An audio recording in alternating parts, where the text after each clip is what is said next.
Remember me, I'm the one who had to Remember me,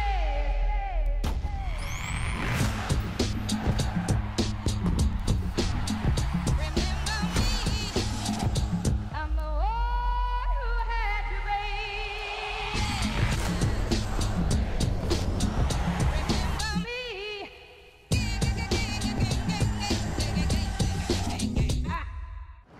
Hi, I'm Dr. Edwin Moses, two-time Olympic gold medalist, four-time world record holder, alumnus of Morehouse College.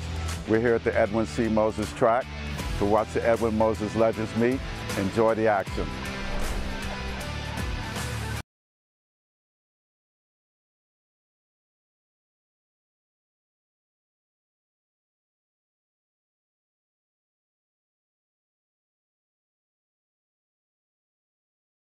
Begins at the alma mater of a U.S. track icon. We welcome you to Morehouse College, the place where Edwin Moses got his start.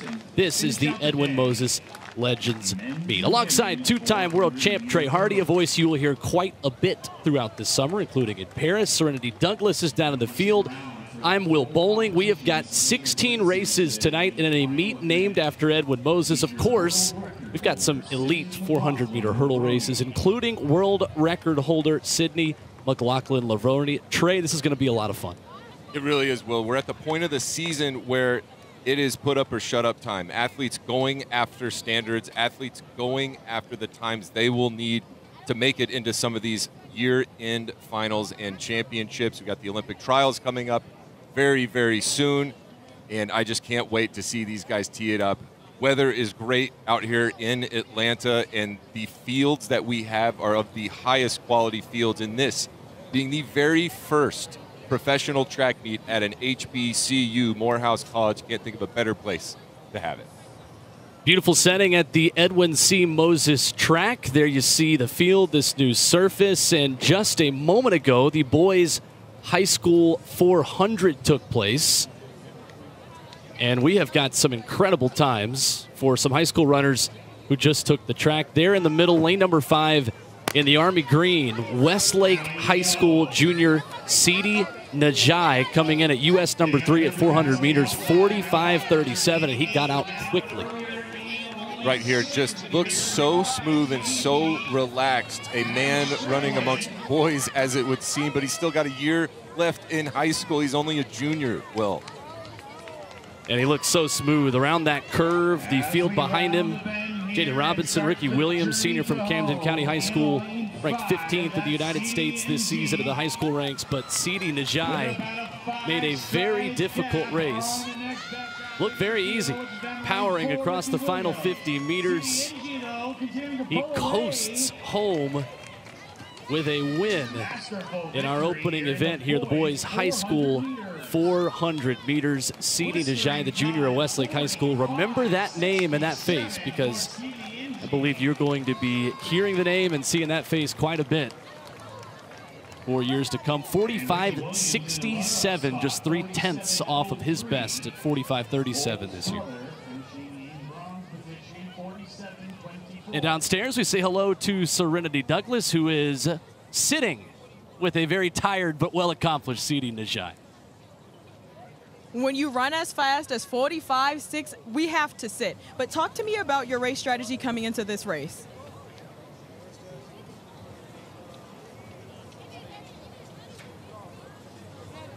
That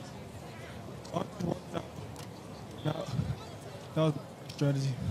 Now, you felt that headwind on the last stretch here. So how did you just continue to power through it? You even left the camera view a little bit, too. On the infield, around the 55. It was honestly just make sure I hit that mark, knowing my zones in the race. That's what I did. Tell you about him here. And this is a Legends meet. Who are you most excited to see out here today?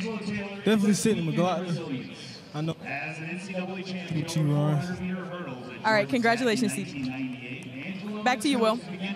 Yeah, thank you, Serenity. Trey, I think we have that in common with CD. We are also very excited to see Sydney McLaughlin. Yeah, very seldom do you get to be present, much less witness something like that. We've been waiting almost a year and a half to see Sydney step back on the track in her signature event, the 400 hurdles, and if that is any indication of what CD was able to do on the track, I think we're in for something special later. So we mentioned we have 16 races today. This is the full schedule. Everything up to 1,500. We'll start with the 800s coming up here in just a moment on a picture-perfect afternoon in Atlanta, GA. We got long jump, 100 hurdles, 110 hurdles. The hurdles races have to be excellent when the meet is named after the legendary Edwin Moses. That they will be this afternoon. Trey, obviously, as a multi-event athlete, a decorated athlete like yourself, as you look at the second half of our competition here tonight as well, we've got a couple of excellent multi-event athletes, Anna Hall, Kyle Garland, who are in the building as they continue to prepare for U.S. trials, hopefully a Paris Games as well. Yeah, those are two, besides all the other stars in the meet, the two near and dear to my heart, the two that I'm really looking forward to seeing what kind of shape they're in. Anna Hall coming off a just unbelievable kind of first season as a professional, but you could kind of see the wear and tear as it went along, and she gutted through an amazing performance in Budapest for silver. Ended up having to get surgery to take care of that knee, caused her all those problems over the summer, and she's working her way back into form. But she is Jackie Joyner-Kersee is her biggest fan, to put it that way. Like, talk about legends. If that woman is in your corner, you know you've got something special. Absolutely. And then Kyle Garland coming down, the Georgia Bulldog. He's the #2 all-time performer in the decathlon at the collegiate level. They call him Freight Train. I think he calls himself Freight Train. He's one of the most fun athletes to watch because you can just see him start to get going. The flywheel starts moving, and he's his own, like, energizer. You know, he's a huge, huge guy, and he doesn't make any sense. He can throw the shot over 54 feet. He can high jump 7 feet. We're going to see him long jump and run the hurdles here today. But yeah, those are the two I'm watching to see what kind of shape they're in going into the Olympic trials. The stars are out in Atlanta. The Edwin Moses Legends Meet underway. There is Edwin Moses, the man of the night. We're going to hear from him coming up next. 800s on deck, much more still to come tonight here at the Puma American Track League. Remember me, I'm the one who had the baby.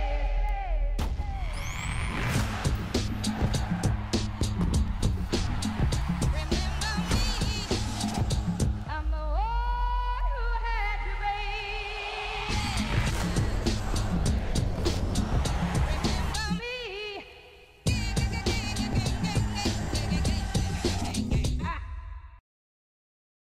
Remember me. I'm very glad that the meet is going to be a world-class meet. It's going to be very good because, number one, it's 3 weeks before the Olympic trials, so everyone has to run. If you haven't made the standard, you're going to be trying. If you've made the standard already, you're going to be doing some technical work and conditioning and staying in shape. So, and also we have some really big stars here, so that's really a big plus. And I always envisioned having a world-class track meet right here on this track. There is Edwin Moses, the Edwin Moses Legends Meet getting started here from the heart of Atlanta. Trey Hardy, Will Boling. Trey, he mentions their technical work leading up to the Olympic trials, leading up to the Olympics. Walk me through, for a hurdler like Sydney McLaughlin, for multi-event athletes, and Kyle Garland like we just talked about. What does that look like? Well, what he's speaking about, you're in a fortunate position to be able to come to a meet like this and just have technical things to work out. You've already got a standard, or you're already, comfortable with where your fitness is. You're not trying to figure much out. You're taking things that you're working on in a practice setting, or things that you need to execute, and you're doing it in this controlled environment against great competition. This part of the season, the work is done. The hay is in the barn. add whatever other colloquial metaphor you want about it's too late to make those wholesale changes. And so that technical work are the finer details, the fine grit sandpaper over the top of the work that this year has been. The fall and the winter have gotten you to this point, and now we're trying to just sharpen up that last little bit. Serenity Douglas is downstairs trackside. Serenity, first of all, give us a weather check down there. How does it feel down in the environment, and what are you seeing out here as these athletes warm up and get ready? Man, Will, I couldn't have asked for the better weather out here, the better weather in Atlanta, Georgia. Out here at Morehouse College and historical HBCU. I was speaking to Edwin Moses earlier. He's super excited, obviously, for Sydney McLaughlin. He was a 400 hurdler himself. How can you not be excited for her season opener? And she's doing it in the States as well. We have to have a little bit of Team USA pride in that. I was also talking with some of the jumpers. They have already started their competition. They're excited for it as well. There's not really much wind out here either, which is perfect for track and field temperatures. We all know it. So I'm really excited to get into all the races. Like you were saying, Trey, before, they're just putting those finishing touches into everything right before Olympic trials. They got to get through trials first. Of course, everyone wants to go to Paris, but it's trials first, and that's 3 rounds, and that could be pretty tough. So super excited to get into all of it. We have plenty of races to watch. I'm excited for it. Back to you, Will.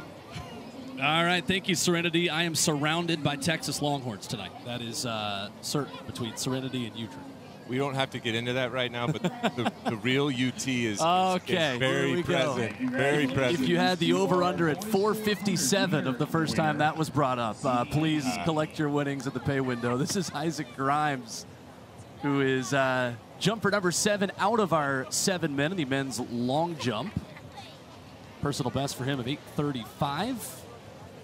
Back in 2021 at the NCAA Indoor Championships, where he was victorious. And Kyle Garland, 8-time All-American at the University of Georgia, like we just discussed, is in this field of 7. See a 790 performance right there out of Isaac Grimes. As we look at the field here, we've got Olympian Stephen McCarter, U.S. champions, Will Williams, and a whole slew of NCAA All-Americans in this flight. You'll notice where the long jump pit is, Will. It's on the apron. It's on the D, if you will. And normally there's a north-south kind of, you're running along the same way that the lanes are running. And there is a natural crest to a field like that. It's drainage, it's within the legal limits. I really like jumping in the apron right there, because once you pass that goalpost in the middle, there is a slight downhill. Now, it does mess with some of these athletes if they aren't used to running on the aprons like this and to feel that extra speed. And on the other side of that, when you're building up and taking those first few drive steps into your approach, you're actually running a slight uphill. So the athletes that can navigate that the best and coordinate and steer onto the board are going to have the most success today. And in the first 15 minutes of this competition today as well, I have learned something. This is new information for me, Trey. As I told you before, my claim to fame is being maybe the most unathletic SEC athlete of all time as a distance runner at the University of Tennessee. But it's things like that that are so interesting from the professional perspective, and it is why I would imagine a multi-event athlete is as well educated as anyone to broadcast track and field, considering you've done all of these events. And it was partially out of necessity, Will. Like, I was never the best long jumper. I wasn't like always that. I had to figure it out and use everything to my advantage, and I was surrounded by really smart and dedicated coaches that helped point this kind of stuff out, because I would have just looked to the side and just said, this doesn't feel right, you know. So long jump continuing.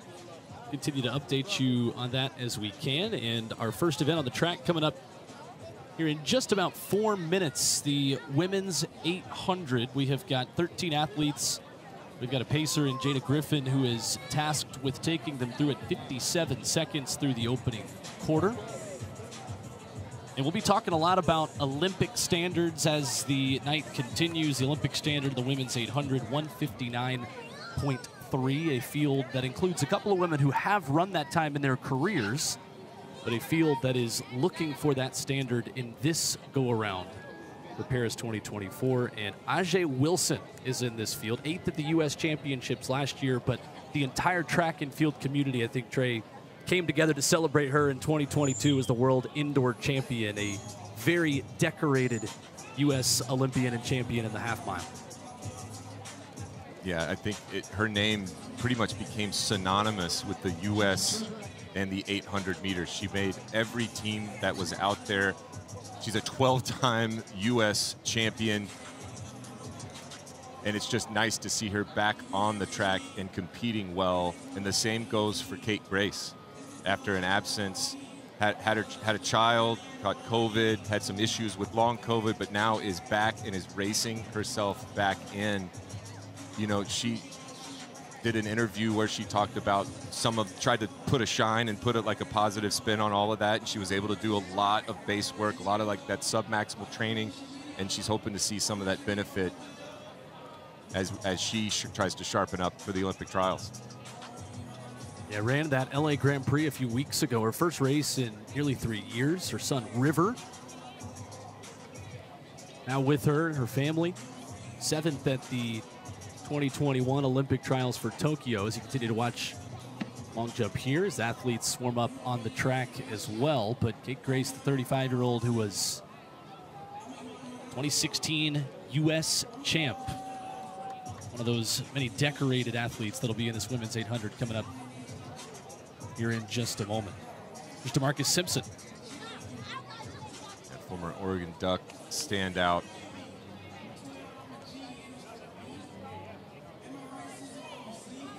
Like just slightly over the board there for DeMarcus. One of those things. And we're getting close to the Olympic trials, close to the Olympics, and I always think back to that Seinfeld joke, which just stings really, really badly. It's the, you know, national hero, no one's ever heard of you, and the, you know, the worst place in the world is that dreaded 4th place at the Olympic trials. That's where DeMarcus found himself in 2021.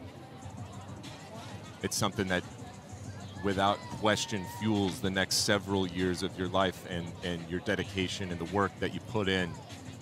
And it's something where you're at home, you're watching people compete, you wish you could be there, and it feels like it'll never come, and it feels like that moment's never going to come that you can redeem yourself. Well, we're already here. Right. Now we're here, and it feels like, how did this happen? How did it already get here?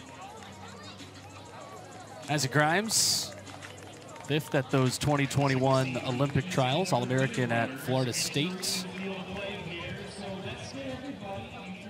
To see him come through. Isaac had a fantastic season in 21 with FSU. Jumped out over 8:35 at that magical indoor championships. We'll keep an eye on the long jump as these women line up for the 800. So here's the field. The world lead, 155.76, blazing fast. And right there on the left side of your screen in the red and black of Atlanta Track Club, you see Olivia Baker talking about those first couple of places outside of qualifying spots at the U.S. Championships. She was 5th at the 2022 U.S. Championships, running 158.63, and a semifinalist last year. And there is Ajay Wilson right there in the middle of the track, wearing hip number 8 today here at Morehouse College as we get set for our first gun of the night here to start off festivities at the Puma American Track League. Hear the fans react to Ajay Wilson and what she's meant to this sport and this distance and this race, and the amount of respect that she commands here. Like you mentioned, we'll know after that first lap what these women really have to do. Hopefully the pacemaker can bring them through in a time that just gives them the chance. You have to just get yourself out there to give yourself a chance to run this standard, and that's what all of these women are after right now. They'd love nothing more than to go to bed tonight with that in their back pocket. And there on the outside, you hear public address announcer introducing Shafiqua Maloney as well. 158.69 indoors for her this past February. That is a career best. She has gone sub-2 in each of her last 2 races. Still looking for that Olympic standard of 159.3 here tonight. So it is the women's 800, the standard 159.3. Ajay Wilson headlines this field of excellent half-milers off and running. 2 trips around the track here in the Edwin Moses Legends meet. Ajay getting out very, very well. Clear of the fray. Not wanting to get tangled up as these athletes start to make their way and break for the rail. It's like Olivia Baker trying to sneak in to just secure her spot right there. Doesn't want to do any extra running. You know, well, the difference per lap on each lane is about 7 meters. So if you can imagine you're on someone's shoulder like Ajay is right now on the outside of lane 1, how many extra meters she's going to have to run if she stays there for the duration of this. So you want to give yourself every advantage when the hundredths matter. Former Arkansas Razorback Maloney leading festivities. Jada Griffin setting the pace in the all-blue out in front. She will step aside. You've got Chris Ann Gordon-Powell in there as well. This is anybody's race halfway home. Everybody trying to track down Shafiqua Maloney. And Maloney still looking quite relaxed. And this is about that moment right when you get from 400 to 600 where you can make the decision. You can keep putting the hammer down, stay ahead of it and stay aggressive, or let that fatigue sneak up on you. So you watch, it looks like Olivia Baker moving on the outside of Chris Ann Gordon, but Maloney looking tall, looking strong, looking relaxed. Trying to hold off Kendra Coleman on this final 100 meters. Coleman looking strong. As they make the turn, Olivia Baker making a push. Here comes Kate Grace into the picture. The high arms from Maloney as she tries to coast over this finish line. 159.3 is the Olympic standard, and Maloney is right there.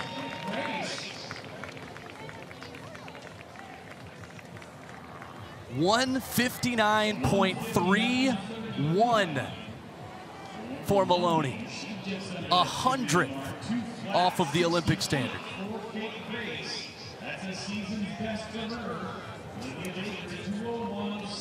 We talked about how it feels to be the kind of the 4th place finisher and why the hundredths of a second matter. As the women come around, she just started to gap the field and did not let anybody close in on her. Kate Grace looking strong down the line. You can see no one else being able to break that 2-flat barrier and stick with her. That move that she made from 400 to 600 ended up being the difference right there. And let's go downstairs to Serenity, who's with our winner. I am Shafiqua Maloney. Remember the name, 159.31. You took it out hard from the very beginning. Was that your strategy?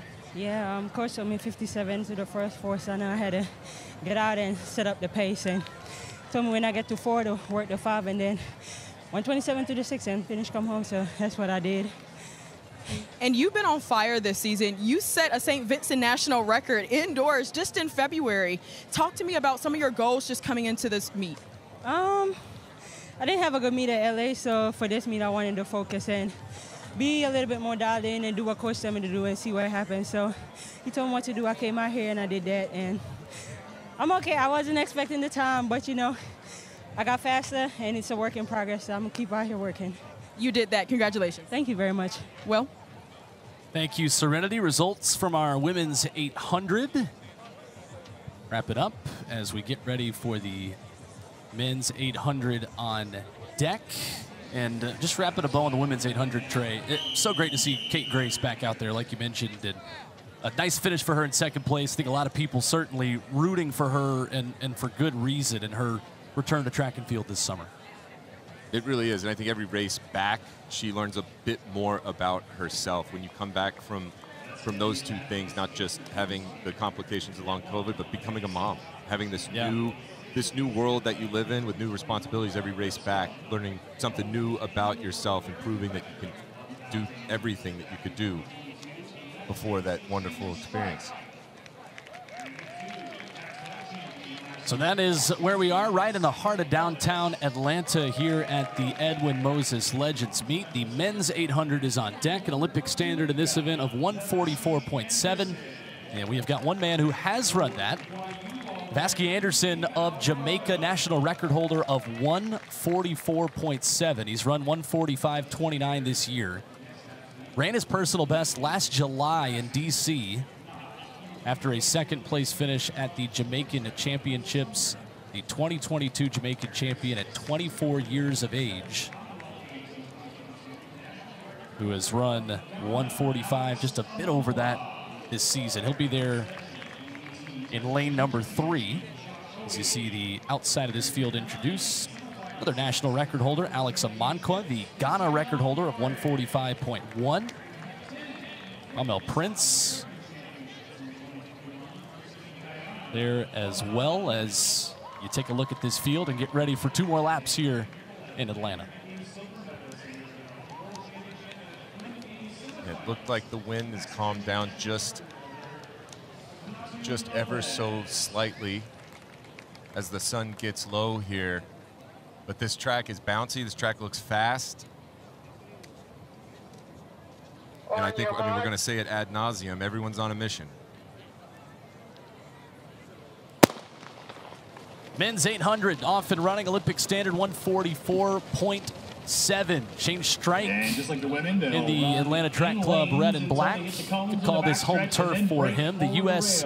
indoor record holder at 1,000. That was a race we called a couple of years ago, indoors in the American Track League. See him in there as well. Abe Alvarado, Vasky Anderson going to the front.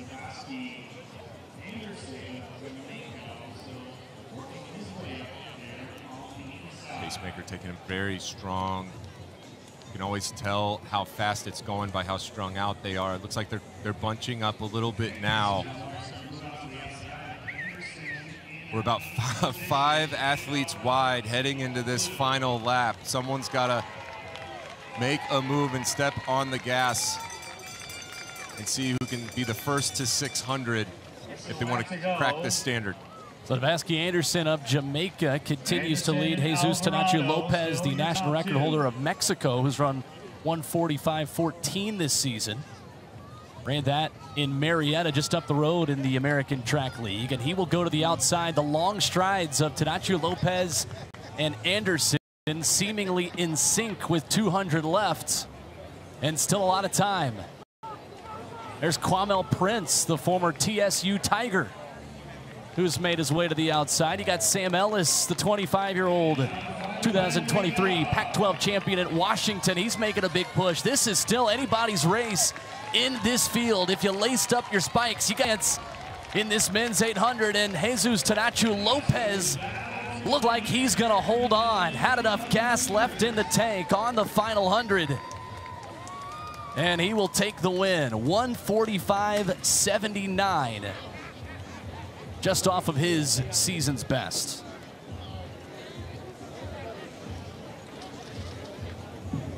And there were a lot of guys in this one, in that last 150. You talked about the extra distance. There are a lot of guys out in lane 2 and 3 here on this last turn.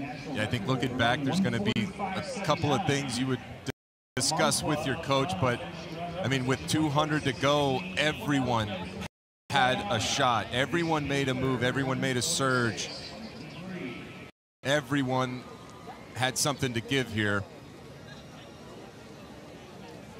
But Lopez met every challenge. Didn't look back in the rearview mirror. Could only hear footsteps all the way home. Those are the results, 145.79, and Jesus Tanacho Lopez is downstairs with serenity. Out on the track now. The men's 800 has concluded. Hurdle crew. On the track every time. Really not, but I was expecting run faster. I am looking for the Olympic standard, so this time I'm not very happy for this race, but I don't want to be sad. I just want to keep training to run faster, so in the future can break the record again. I know you were saying that you're not happy with the time, so then what's next? I hope in 2 weeks in New York, I hope run very fast there. So I will keep training. Well, good luck on that, and congrats on the win. Thank you. Thank you so much. All right, thank you, Serenity. Jesus Tanacho Lopez. I always feel secondhand out of breath after hearing 800 runners talk. Yeah, I started breathing hard listening to him, but you could feel what he was saying. You could feel he's happy to win, obviously, but there is a level of I need to hit this standard. I think that's going to be the theme for the evening here in Atlanta.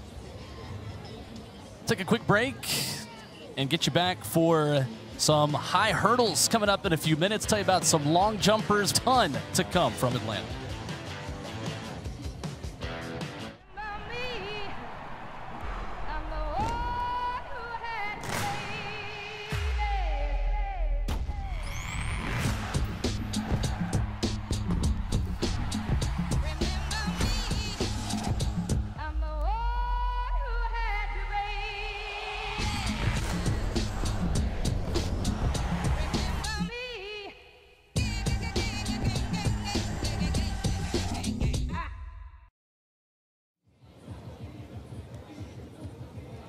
Putting the hurdles on the track for the women's 100-meter hurdles that are next. We have got some big headliners in this field. Masai Russell, Kenny Harrison, Christina Clemens, Michelle Atherley, and much, much more. Again, you put hurdles on the track in a meet named after Edwin Moses. You got to bring it. And we feel like tonight, Trey, we have successfully brought it. Yeah, and you can see how much they're putting into the effort to hit these times and to run fast on these straightaway races. Ordinarily, they would run the other direction, and they've switched it for the athletes so that they can run with a little more of a prevailing wind. They're not going to be, hamstrung with a headwind. So you could run the race of your life and run exactly what you need to do, but with a little bit of wind in your face, might come up just a little bit short. Doesn't look like it's going to be strong enough to get that dreaded, W next to the number, meaning there was just too much wind. You want to keep it under 2 meters per second. And they're doing everything they can to help these athletes not only just compete against each other and compete against the best of the best, but also just hit the times. Beautiful Morehouse College hosting tonight's festivities, and on the long jump runway, chasing the Olympic standard of 6 meters 60, you've got 6 outstanding long jumpers that are getting ready to start here in just a moment. I mean, you could take your pick on who we highlight first out of this field. You got Chantel Malone, who made the Olympic final in Tokyo, finishing 12th there. Tyra Gittens won the Trinidadian title with a 6:33 long jump last July. Her 6:96 is a national record. 3-time NCAA champion who made the transfer from Texas A&M to Texas in her college career. It's not a transfer that you often see, but one of the most impressive athletes that I've ever witnessed. Just seeing in person the things that she was able to do in the multi-events and the long jump specifically. And it is a great field. Tiffany Flynn, Shaquila Saunders finished 6th at the 2022 U.S. Championships and the 21 trials, 9th in Doha back in 2019. And the 3-time Jamaican champion, Shanice Porter, who has jumped 6 meters 51 this year. That is as good of a field of 6 as you're going to find a lot of places around the world in the horizontal jumps. Getting ready to get started here in just a minute. So here in the Edwin Moses Legends meets, here is a closer look at how Edwin Moses got his career started. In the sport of track and field, I think the basic system is to have all-comers meets like this to get kids interested in the track and field when they're early, even if they don't know what event they're going to run. So I started like this when I was like 8 or 9 years old. So early? Yeah, just jumping in the track meet. We'd get on a bus and ride down to Cincinnati, and my mom would give us 50 cents for each event. So we'd have like $1.50, $2, and we'd go and jump in 4 events of our choice. And there is Edwin Moses watching on here at his meet here in the Puma American Track League. This guy was unbeaten for 10 years. He won 122 consecutive races. 107 of those were finals, Trey Hardy, between 1977 and 1987.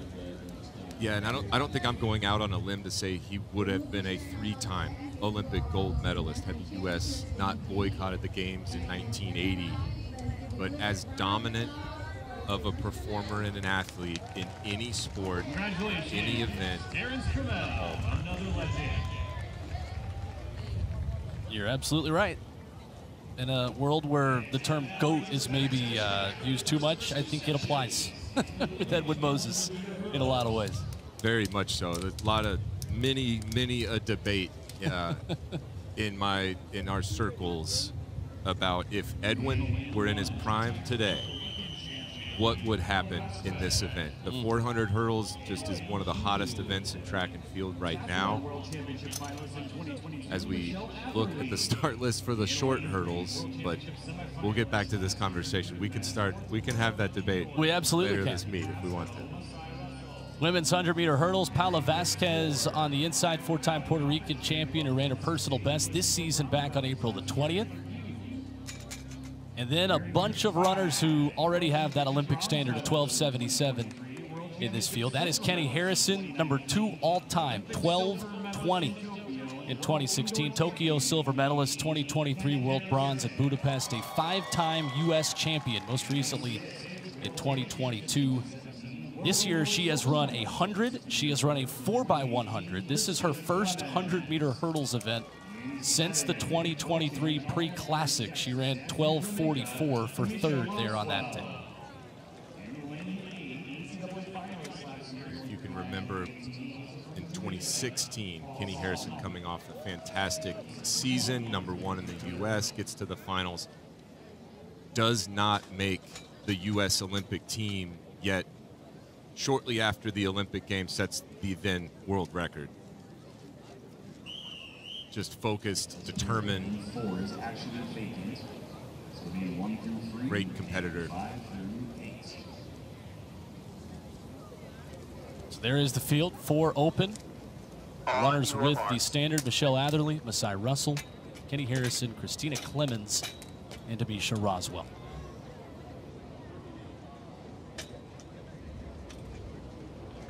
Be remiss if I just didn't mention Michelle Atherley and her performance in Gotsis, the multi-event athlete out of the University of Miami, fantastic hurdler in her own right here, working on this event just to keep things sharp, to get into a fast race.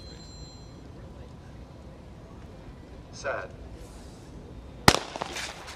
Clean start of the women's 100-meter hurdles, the A race here in Atlanta. Kenny Harrison and Masai Russell simultaneous there on the right side of your screen. Christina Clemens in the all red. Here comes Harrison, close to the finish, and it looks like Kenny Harrison took it right at the death. 12.6 for Kenny Harrison, taking it in front of Atherley in 12.63. A close finish. In our top 3, Christina Clemens 3rd, 12.65. Call that a blanket finish right there. Looks like everybody got out cleanly. Christy Clemens and Masai Russell having just a little bit of an edge on Kenny Harrison. But Kenny able to keep space, keep away from those hurdles, and carry speed over the last 2 barriers to maintain that velocity and overtake Michelle Atherley and Christine Clemens. Right there. So just an amazing finish there from Kenny Harrison. Great shot by our crew the second half of that race to take it. Salmon 4th, Tamisha Roswell rounding out that top 5. And a group of 5 runners that already have that Olympic standard. Kenny Harrison stands by downstairs with Serenity. Now, Kenny, you opened up your season about 2 weeks ago at the Atlanta City Games. You ran 12.67 there, got the win. Now you're coming out here and running 12.6 again. I saw that you were not so happy with the time, but just speak to the level of competitiveness that the 100 hurdles has. Yeah, anytime you come out here, and get the win. It's good. I got a lot of things to fix. Grateful that they put on this meet. Glad I was able to show up and get the win. Now, speaking of this meet, you decided to stay in the U.S. and not go overseas. Talk to me about why that is and why it's so important to have meets like this. I think it's important to have meets like this in the States because it gives us Americans a chance to stay here, stay healthy. Sometimes traveling can get in your legs. So the fact that there's so many meets here in the States, I think it's a great thing for us Americans. Thank you, Kenny. Congrats. Thank you. There is the fantastic Kenny Harrison. 12.6 makes sense as well. A lot at stake this year, obviously, in an Olympic year. You want to take away any opportunity of something weird happening with travel, and makes events like this very important. Yeah, it's a great segue to just throw some love at Paul Doyle, the kind of de facto CEO of the American Track League, puts his heart and soul into the sport, providing these opportunities for athletes domestically. American Track League pulling out some of the great performances that we've gotten to see over the last several years. As we see Anna Hall, we see right there, she's got a World Championships bronze from Eugene a couple of years ago and a silver medal from last summer, but picked up a little bit of an injury at those championships last summer. Had to get it surgically repaired. It's in her takeoff leg, so you can imagine the road back has been a little precarious, and she's doing exactly what a number of other athletes here are doing. We're trying to sharpen up, trying to work out those last little technical aspects so that she can come to the trials healthy and make the team and head to Paris. Number 5 all-time in the heptathlon, 6,988 points, 2-time defending U.S. champion. It feels, Trey, like Anna Hall, one of those athletes we talk about a lot in Olympic years. You have marketable superstars in track and field, then you get some marketable superstars that are just U.S. Olympic team stars. And it feels to me like Anna Hall is reaching that level of someone that this summer not just the track community is going to know, but U.S. Olympic fans are going to know. Without a doubt. Without a doubt. She announced herself on the scene at that World Championships in Eugene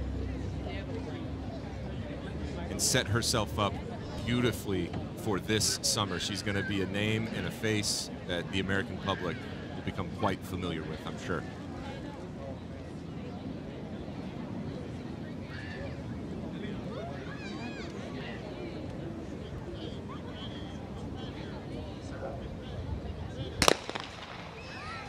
And a clean start here in our women's 100-meter hurdles. Anna Hall on the left side of your screen. Andrea Vargas, the Costa Rican national record holder, out very well on the left side of your picture there, side by side with Kayla Robinson. It was Vargas with the excellent start out of the blocks.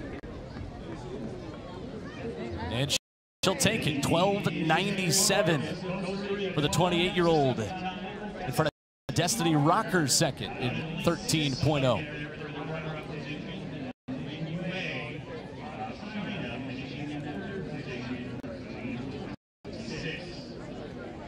So that is the only time tonight we'll have 2 sections on the track. Can we get a second look here at how it went? Everybody clean out of the blocks right there. Vargas, aggressive from the start, aggressive through the middle, and aggressive into the tape, holding off Destiny Rocker. The wind pretty negligible, so kind of like running in a vacuum, almost 0.0 on the wind. We see Anna Hall down in 13.67, close to a season's best, well off a lifetime best for her, but every race is just getting more and more confident in that knee. And Serenity is downstairs with our winner. All right, Andrea, talk to me about your race strategy coming into. Well, I just was focusing on my start. I think I missed a little bit, but I managed well, and also I wanted to have a good race. I knew it was going to be tight, but I I felt very good in the race and tried to be consistent at the end. Representing Costa Rica, so what would it mean to you at the Olympics? Well, it means a lot for me. Well, it's my home country, and I love Costa Rica so much. I'm so proud. I hope that Costa Ricans are so proud too. And well, I did my best today, and let's see, just focus on details, and yeah, I think to the other one. Well, congratulations. Thank you. Thank you. Back to you, Will. Pura Vida, Andrea Vargas taking the win, the 5-time Costa Rican champion, talking downstairs with Serenity here as the Edwin Moses Legends Meet continues. And when we come back, the men's 110 hurdles are next. Remember me, I'm the one who had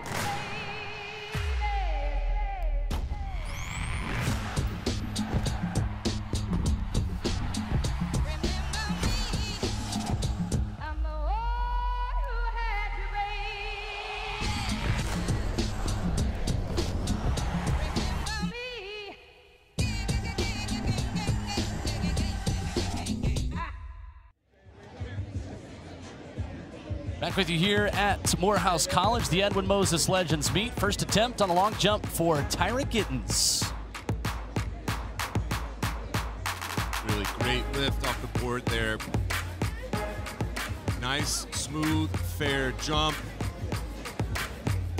Not chopping stride, running right through it. That's exactly how you want to start the competition. And after the measurement we got, that is a season's best for Miss Gittens. 6 meters 46 for Tyra. National record holder for Trinidad and Tobago at 6.96. The 3-time NCAA champion. 2021 in the heptathlon and 2021 in the pentathlon and high jump indoors. Getting started here in Atlanta.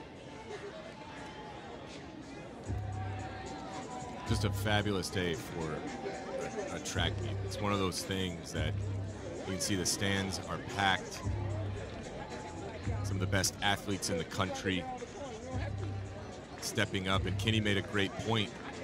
It's really difficult to get over to Europe at any point in the year, much less, you know, a couple of weeks before the Olympic trials. That's the last thing you want to do, is hop on a plane, waste a day and a half, get ready, compete, and then have to come back and deal with jet lag and try to get that out of your legs and miss a lot of really important training.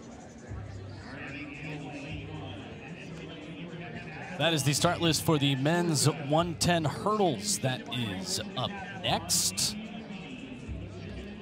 Olympic standard in this event, 13:27. We've got one athlete here who has run that. That is Eric Edwards, 24-year-old American who was 4th at the U.S. Championships last summer, running 13:26 in the final, 2nd in the NCAA at LSU in 2022. And Kyle Garland, another decorated multi-event athlete, 2023 NCAA indoor champion, the Georgia Bulldog, here and ready to go in this men's 110 hurdles. You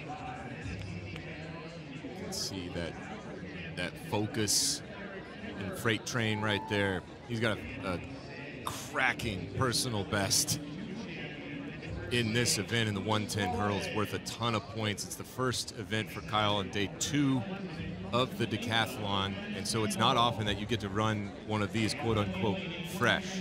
You know, he's already done the long jump, but he's coming over to run the hurdles with a little bit more fresh legs than what he's accustomed to. And so again, just trying to sharpen that axe and get ready for the trials.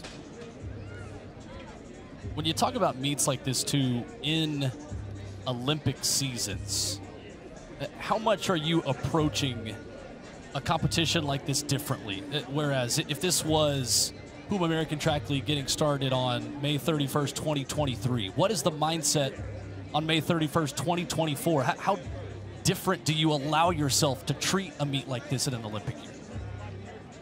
That's a difficult question to answer, but to steal a phrase that I won't say who I got it from, but it just means more. And you're running out of opportunity. You're running out of time. And the thing that you've been dreaming about and wishing would be here already is here. It's at your front door. And I think that there's two camps that you live in. There's an anxious one that just thinks they need more time. I just need one more race or one more thing. And then there's the camp, oh my God, I'm so ready. Let's race tomorrow. Right. I can't wait. Yeah. Like, we are ready to go. And I bet we have a handful of both kinds of athletes here that, like Edwin said at the very beginning, are using this to just sharpen up, do the last little things. And then we've got a couple that really need this. And I think this is one woman that is in a whole other category, not the first or the second one I mentioned, but that of uber confidence, Will. Well, and we talked earlier about Anna Hall being one of the stars of Team USA, potentially, regardless of sport. You might be looking at the star of Team USA, regardless of sport, here in Sydney, McLaughlin Lavroni. She has not run in her, I guess you could say, signature event. Trey, kind of every time she steps on the track these days, it's kind of a signature event, but 400-meter hurdles, the event she holds the world record in at 50:68, and she will run tonight at 7:55 Eastern Time. Yeah, set your alarms on your phones right now. When that alarm goes off, set it for 7:53 to give yourself some time. You're going to want to watch this whole thing, but the entire world will be watching what this woman does later this evening. Men's 110 hurdles ready. Eric Edwards runs in lane number 5. We are watching him. Dylan Beard on his inside. A clean start, and it's Beard right there, the all black in the middle of your screen with Edwards right to his left. Cameron Murray with good speed in the gray, and Cameron Murray, and a late charge there from Edwards, tight at the finish.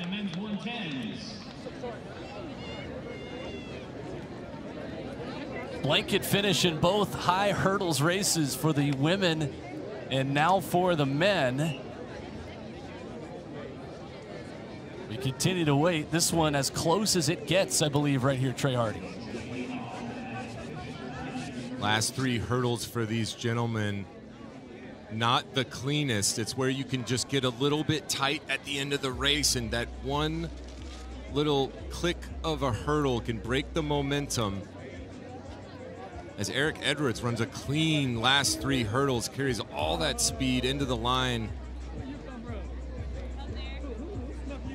versus how Cameron Murray finished, maybe got a little bit too high and pulled down a couple of those hurdles on the way in. That finish line can't get there soon enough. They're still measuring this thing out, it looks like. I would give the slight edge maybe to Edwards here, but got excellent timers, and if they're taking their time here, then obviously this is as close as it gets. The suspense builds on who gets to speak with Serenity Douglas as well.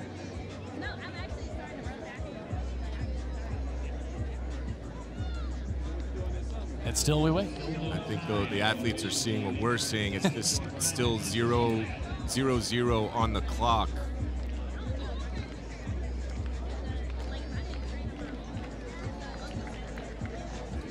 We're hoping that those guys did not just run that race in vain. It wasn't in vain for time, but it was one for us. We actually got to see certainly a great 100-meter hurdle race. And there is our master of ceremonies, Paul Doyle, the aforementioned man in the purple Puma shirt, on the case.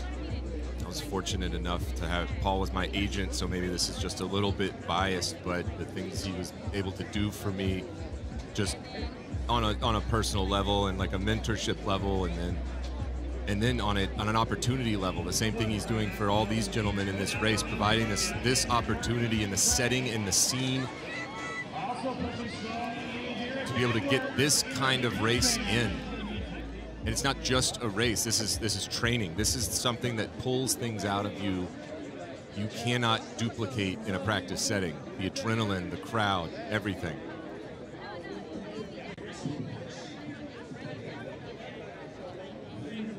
So we're still waiting.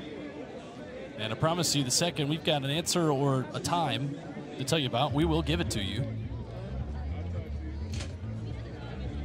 But regardless, an excellent finish for Eric Edwards after an amazing start for the U.S. indoor runner-up, Cameron Murray.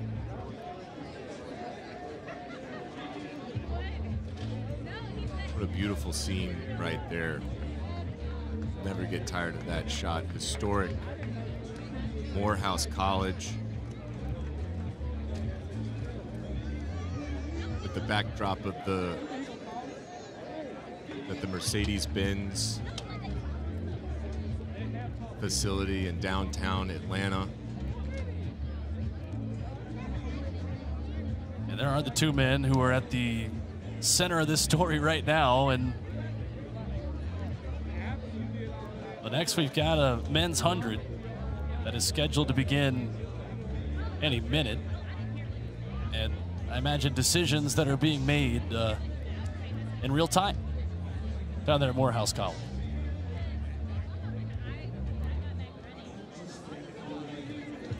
There you see again the picture. I love always, Trey, the feeling of running in a downtown meet like this.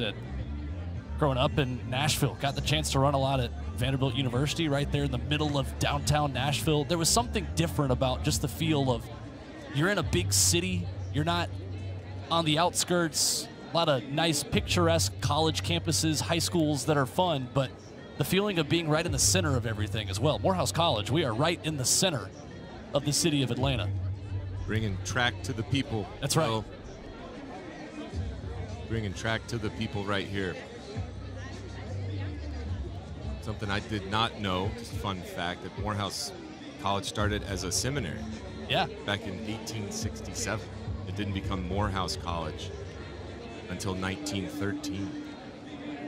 Yeah, I say that like it was yesterday. Like it's been 101 years, or sorry, 111 years as Morehouse.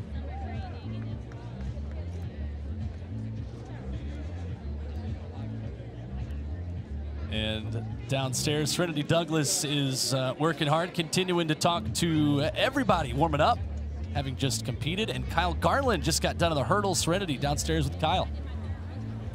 Look, Trey, I'm here with Kyle Garland. Trey Hardy's on the other side of the camera, long way away, yes. Now, you already competed in long jump and you just did hurdles. So you're doing some fine tuning before Olympic trials. What were you looking to see out here today? I was just looking to see consistency. I know Coach and I have been working on a lot of really good stuff. So, just coming out here and getting some good competition reps, seeing how the body feels, being fine-tuned and being ready for 3 weeks for the big dance. And you didn't have to travel too far. UGA is right down the street. Saw a couple Georgia coaches out here. Who did they bring out here for you? They brought out the whole staff. I mean, we have a good contingent of people, some people on the team, and, I had 3 coaches with me out here as well to help myself and a couple other people on the team. So it's a good little showing, so it feels like I'm home crowd. All right, Kyle, we got to get out of the 100 people's way, but congrats on everything. Good luck at Olympic trials. Thank you. Thank you so much. Back to you, Will. Kyle Garland with Serenity Douglas here downstairs at Morehouse College. Men's 100 is on deck. And it sounds like a confident man going into the U.S. Olympic trials in 3 weeks. And let's quickly go back downstairs, though, before the men's 100 to Serenity, who's got our winner. Eric, that was a very long wait to find out who the winner is, but just speak to the level of competitiveness that the 110 hurdles have. Oh, man, it's so deep. It's so deep. I'm like maybe 17 in the world, but like 6 in my own country. PB like 13, 15, but that's like even barely scratching the surface. But we're going to get it down. We're going to get in the mix of that smoke. We're going to make this team. All right, quickly, what's next? I don't know yet. We're going to see if New York. If not New York, maybe the Bahamas. If not the Bahamas, then straight to Charles. All right, well, congratulations on the very tight win. Will? New York or Bahamas. All right, 2 very different places. I love it. Love to hear it from Eric, though. Let's get in the mix of that smoke. The conversation that they just had is a conversation that is had all over the United States. I can promise you that. From one Georgia Bulldog and Kyle Garland to another, this is Matthew Boling in his first 100-meter race of the year. 2-time NCAA indoor champion at 200 meters. Raced a lot of 400s indoors. Personal best of 44.89 in Jamaica on May 11th. This is a guy that was a star in high school and continued with high expectations at Georgia and now as a pro. He's run sub 10, sub 20, and sub 45. Now he's running the shorter distance here. Matt Boling in lane number 3, PJ Austin in 4, and they're going to bring him back. Well, that looked like a very late second gun. You see athletes getting almost 20, 30 meters down the track.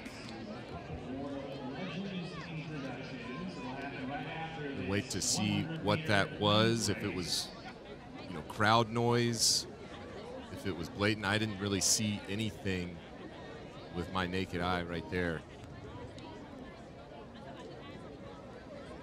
It's Elijah Hall, 3-time NCAA champion, is on the outside of this excellent field that also includes Tokyo Olympian Ronnie Baker. This was the start.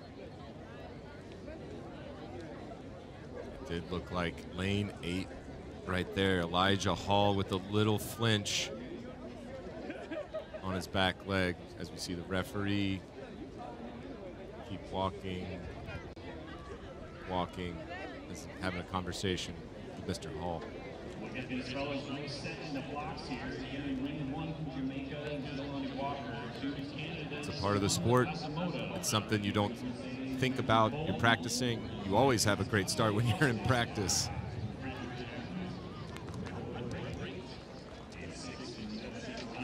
And Hall will, after getting that card and disqualification, come back in.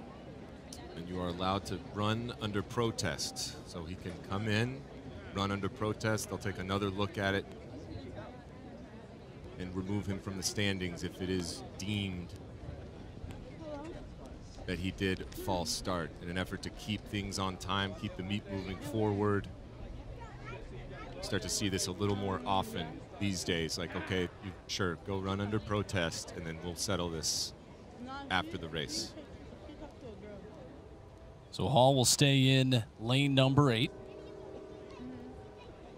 Matthew Boling at 3. We mentioned PJ Austin, Florida record holder with a 9.89 at the NCAA prelim last year. 23-year-old who opened his season at 10.02 in Gainesville. That is his season's best. The Georgia-Florida rivalry continues here between lanes 3 and 4 right there. And Matt Boling and PJ Austin.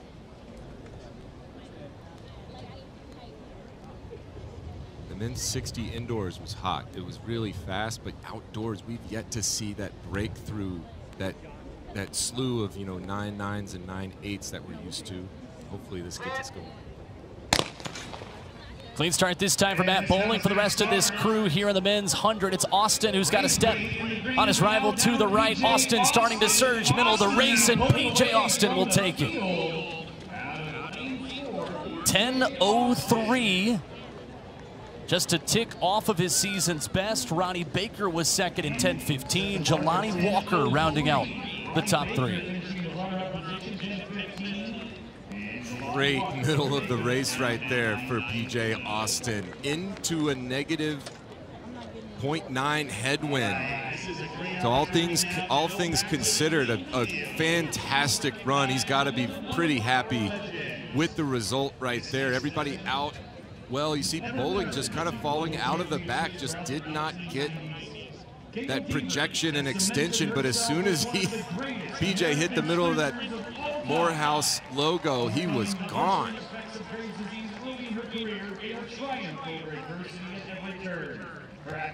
And into the wind, a 10.03 is something PJ Austin will absolutely take, as you see the full results here from Morehouse College in our men's 100 meters. I mean, I'm going to keep going back to it. That's a very fast time on this track into a headwind. I'm going to project this out into the Eugene, like, atmosphere, that Hayward magic, maybe a little tailwind. Some of the fastest races in history have been run on that straightaway. I mean, I'm not a biomechanist, but I think that's one of those like 9.89 races that could get him onto a team. And PJ's downstairs with Serenity. All right, PJ, you had a season's best of 10:02. You came out here and ran 10:03. We know that's how the 100 just goes. But tell me about some things that you've been working on with Coach Holloway. I've been working on my start this year, and just it's about getting the reps in, first year pro. So I'm still getting adjusted, but I feel good. Now, speaking of your first year being pro, what's the hardest thing about being pro so far? Just not running as much as college, but you know, you just got to get used to it, and then you'll be good. You missed the 4x4s, maybe jumping on the 4x1 too? Just the 4x1, no 4x4s though. What's next for you? We got trials in 3 weeks. And, you know, got to get to Paris. All right, good luck. Thank you. Will? PJ Austin trying to get on that plane to Paris with the U.S. Men's 100 was quick. Let's hope the wind decides to go the other way for the women's 100-meter runners. They are on deck here from Atlanta.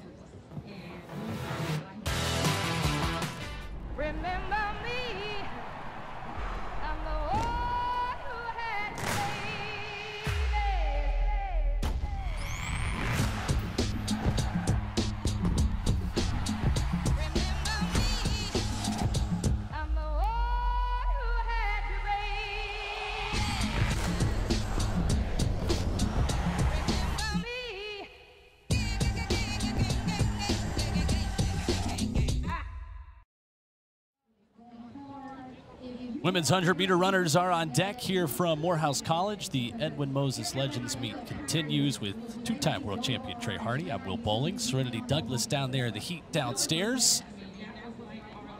And here in this women's 100-meter field, you have got an outstanding Canadian in Audrey Leduc, who just broke a 36-year-old Canadian record of 10:98. Said she didn't even know it right away. She was happier to get the Olympic standard of 11:07 in the women's 100-meter dash, a lifetime best for the 25-year-old who made the semifinals of the world indoor meet in the 60. And Audrey Leduc rewrote the record books up north, and she's looking to continue that big summer here. As maybe a lot of the people watching's first time seeing her, but she is up against some amazing talent. Tamara Clark on that fantastic world championship team from Eugene in the 4x1. She looks ready. She looks focused. A 10:88 personal best. She's run right around 11 flat for the season. Again, one of those athletes looking to just start to sharpen up and get ready for those opening rounds in Eugene in late June. Saw Favor Ofili in there as well, the 21-year-old who is already a three-time Nigerian champion, holding the national record in the 200 at 21:96. She ran that at Gainesville a couple of years ago. The former LSU Tiger. She still needs that Olympic standard of 11:07. She has a lifetime best that is second best in this field at 10:93. And Tamara Clark, who you introduced, second best this season, 11:03 season's best for her. She's already got the Olympic standard, as does Solera Barnes, who runs in lane number 3, the 25-year-old former USC Trojan who started her career at Kentucky.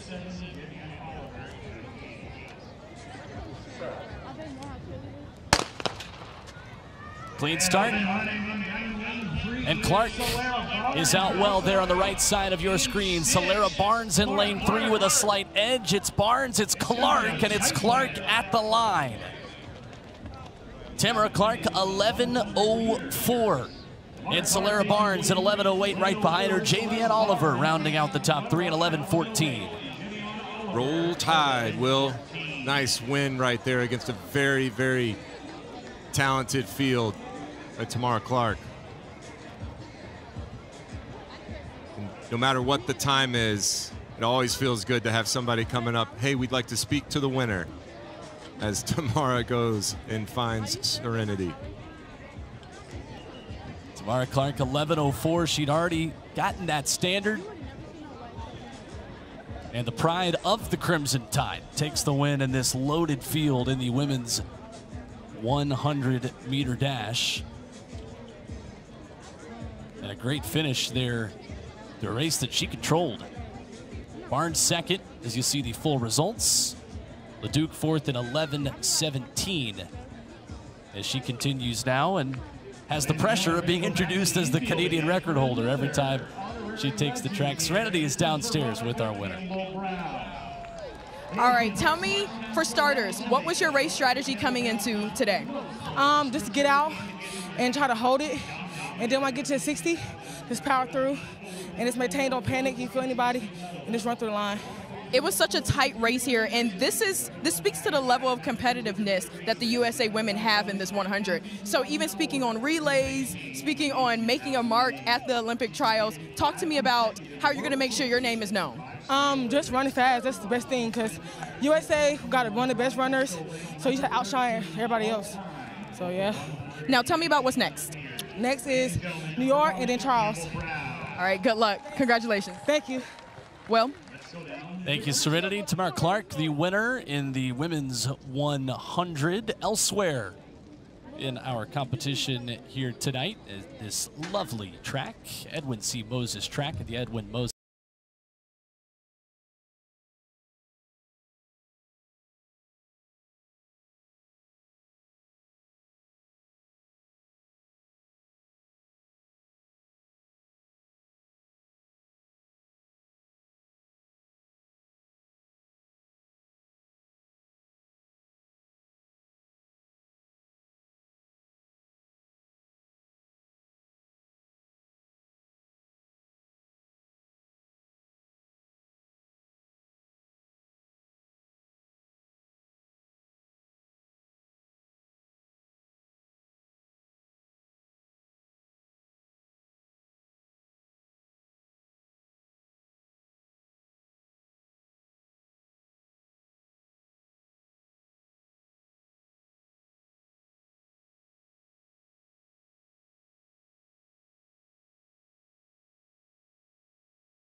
And there is a live look in our field where long jump and high jump are neighbors.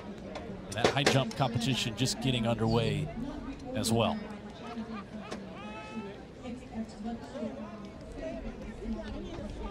You see Vashti Cunningham setting up on approach.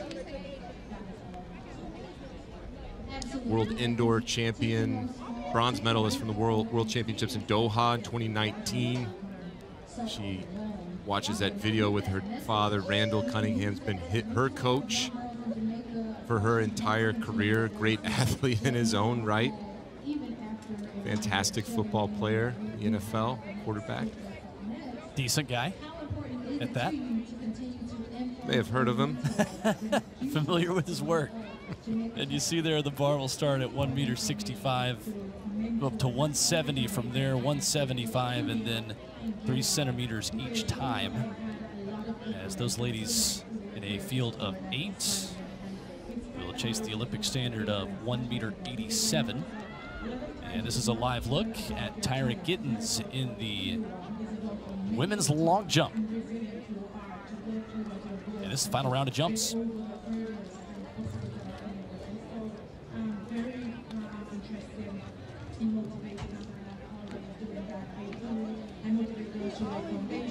And you could tell from the look in her eye as she took the runway that she was determined for an improvement here. Yeah, and in the same way that these athletes are kind of running out of races, running out of times to get into the blocks, every single one of these attempts for these field event athletes are also numbered to get the distance they need, to get the standards, to fix all the technical issues that you need to fix, and a lot can go wrong.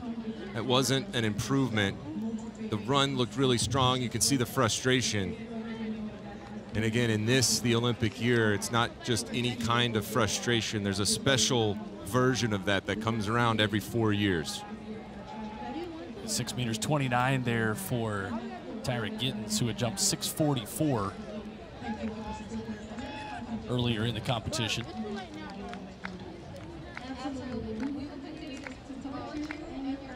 Final round of jumps, and Jack Saunders up next in that women's long jump that continues at Vashti Cunningham.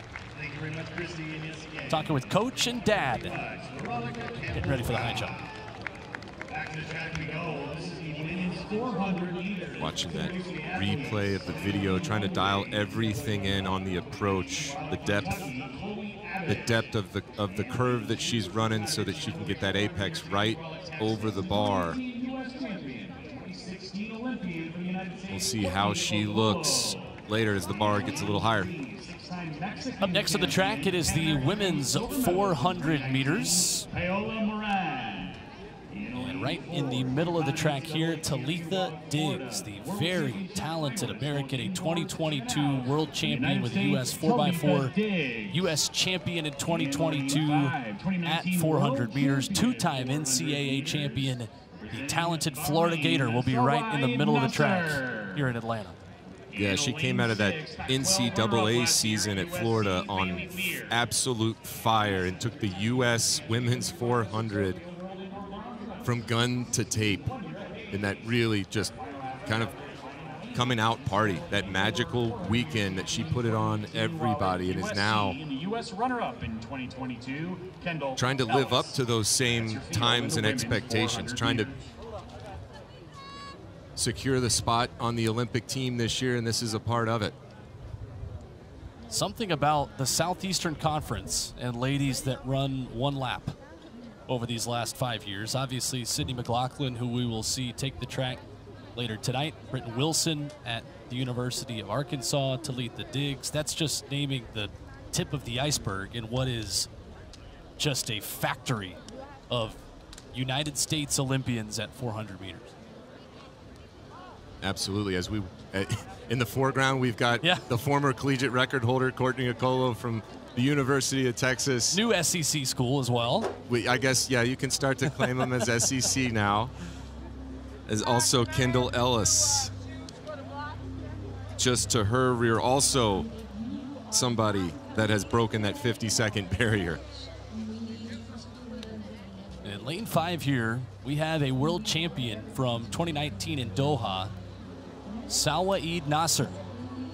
Just ran an unbelievable 400 in 2019 in Doha, 48.14. That is number 3 all-time in this event. 2017 world silver. Last year ran a 49.78, season's best in Spain. Olympic standard in this event, 50.95. Yeah, I recall watching her at that meet. Every time she stepped on the track, just seemed to just run like her hair was on fire. Improving upon improving, surprising even herself. That magical week, and sometimes everything just kind of, it lines up.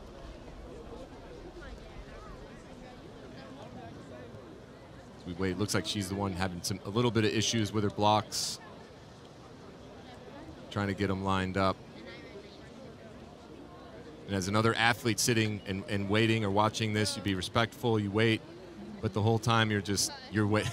It's not something you enjoy waiting for. You're ready. You've done your final shakeouts, your final strides. Your body's ready to go. And the 2019 world champion getting closer to being ready with the rest of this field. Chloe Abbott, Courtney Okolo, Kendall Ellis, Talitha Diggs, who has the Olympic standard. Personal best for her of 49.92. Salwa Eid Nasser, Bailey Lear, Quinera Hayes, and Paula Moran. This is an all-star field. And Diggs, the only one with that Olympic standard. There she is, running in lane number 4 at 50.95. Only her second outdoor race in 51.77 in China, April 27th.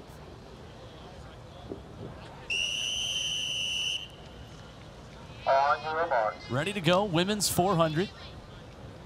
Here from Atlanta, expecting something quick. The 2022 U.S. champion, the 2019 world champ, and a spectacular field of 8 ready to go.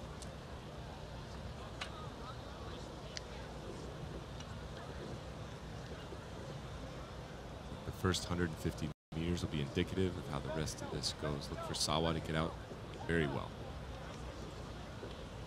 Stand up. And they'll stand him up. The weight continues, Treyarch. It matters. If you get in the blocks and something doesn't feel right, you hold your hand up, you fix the issue.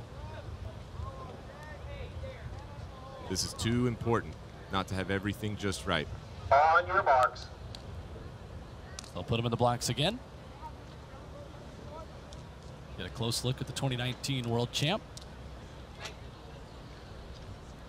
And this long wait to run one trip around the Edwin C. Moses track will finally come to an end.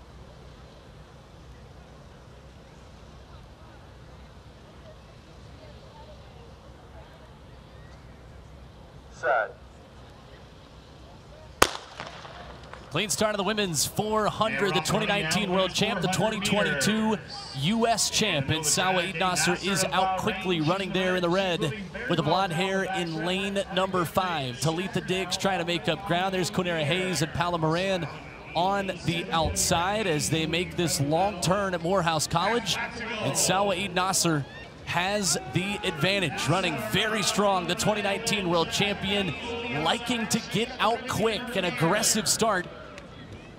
For the 26-year-old from Bahrain, Hayes on the outside, Diggs trying to close, but Eid Nasser side by side with Hayes on the outside. Kendall Ellis, the former USC Trojan, is running well on the inside. Eid Nasser fading.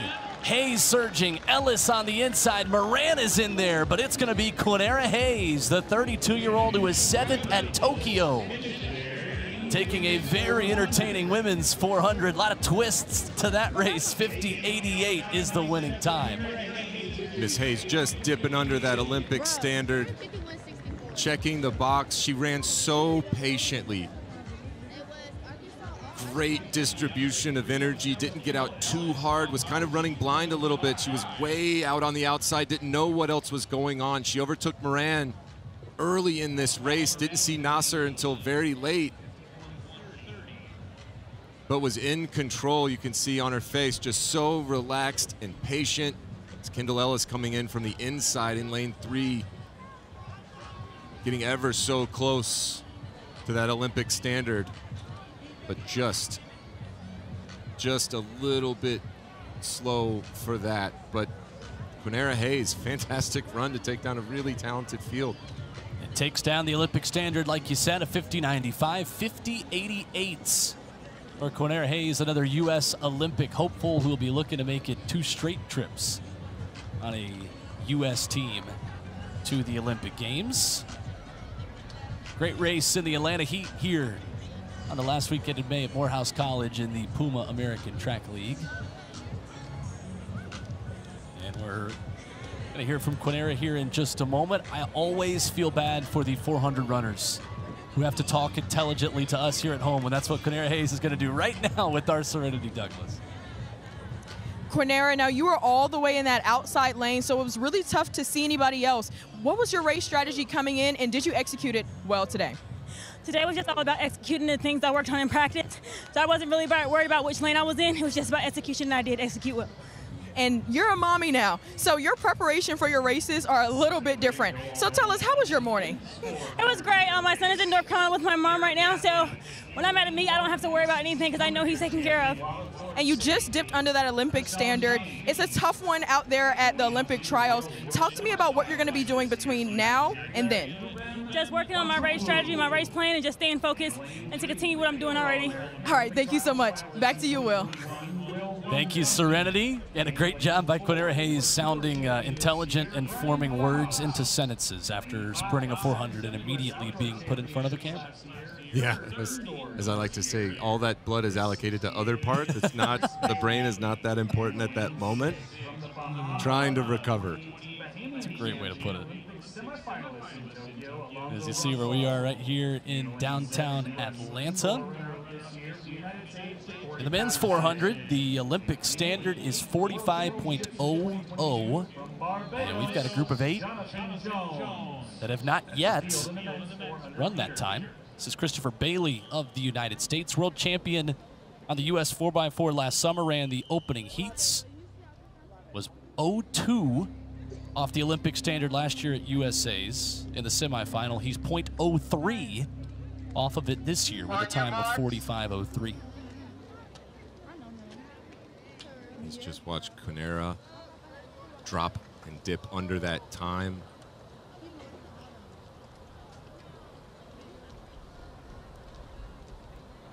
It's definitely on the table for Chris Bailey today. 5 Americans in this field. Will London in 3. Set. Off and running in the men's 400. Lane number 5, Christopher Bailey. He'll battle with Alonzo Russell to his outside. And Will London running in lane number 3 as well. A very talented field of men's 400-meter runners going after 45.00. And there is Alonzo Russell, the 32-year-old who ran in the first round of the World Championships last year, second in the Bahamas last summer with good speed.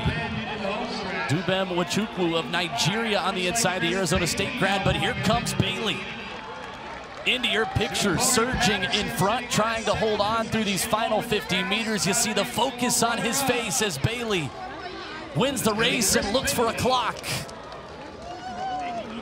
44.42 for Christopher Bailey. 44.42. Ja'Cory Patterson finishing runner-up, 45.19. You heard him after he saw the clock. He was peeking down the whole home stretch at that clock, did not know what time he would run until he came across right here. He starts looking at the finish line. I think he surprised even himself with how fast this was. Just puts daylight between he and the rest of the field. He's still staring at that clock. Points at it before he gets past it. Just an incredible display of fitness and patience. The men to his inside, Brian Faust had almost all but made up that stagger on the backstretch, and I thought he was in trouble. Something looked amiss, but the way he was able to apply pressure and have such a patient race model from 200 to 400 meters, that's how you run 44.4. The number 9 time in the world this year, Christopher Bailey just ran it, and now he talks to Serenity. Now, I would like to take note that Christopher came and found me. After running a 44.4, he has all this energy, but it has to have something to do with training. Let us in on a little bit of those insights. Training's going well. This is my second year at Arkansas. So last year was just me getting familiar with the programming and whatever. But this year, you know, it's an Olympic year, so everything has changed. So I'm just prepared. And we've seen you on a world stage at World Relays. You have gotten a bronze medal indoors with the 4x4, actually. So talk to me about how you don't have a sponsorship yet you've been on these world-class relays and these world-class races. Track and field in the USA is deep, especially for the 400. So I'm not really too stressed about not having a contract. Making that outdoor team last year really set me up for this Olympic year. So I'm just focus on the big goal, which is the Olympics. Sponsorships come later. And the men's 400 is pretty wide open this year. How are you going to make sure that everybody knows Christopher Bailey's name? Just doing what I do best, going out there and putting it out on the track. That's it. That's all. Thank you so much. Thank you. Will? All right, thank you, Serenity. The Arkansas Razorback, Christopher Bailey, not only getting the Olympic standard, getting a new career best in the men's 400. High jump competition is getting started. We saw Vashti Cunningham warming up, bar up to 1.70 meters in the live picture there as Anna Hall, who has a season's best to 170 this year. Coming back from injury, looking to piece this together after a hurdles race, and now simulating a little bit of that multi-event day with the high jump as well. The life of the multi-eventer, for certain. What do you know about that?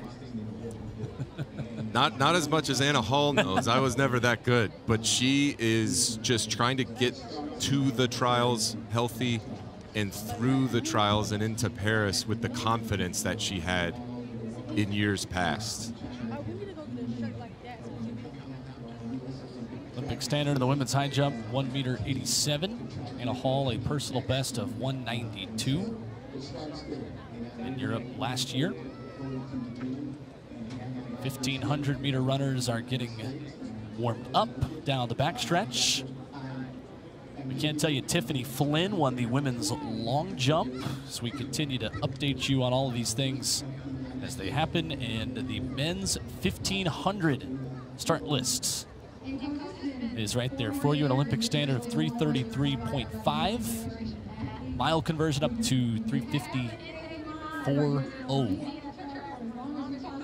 And a good list of runners here in this one. Josh Thompson will wear hip number 6 in that field, third at the 2022 U.S. Championships, made that World Championships final in Eugene, finishing 12th. He was 6th at the 2021 Olympic trials in this field of 14, paced by Rob Heppenstall. I always had an affinity for this race. I went to the University of Texas, got to watch Leonel Manzano, one of the greats, Olympic silver medalist in 2012. He was a teammate of mine.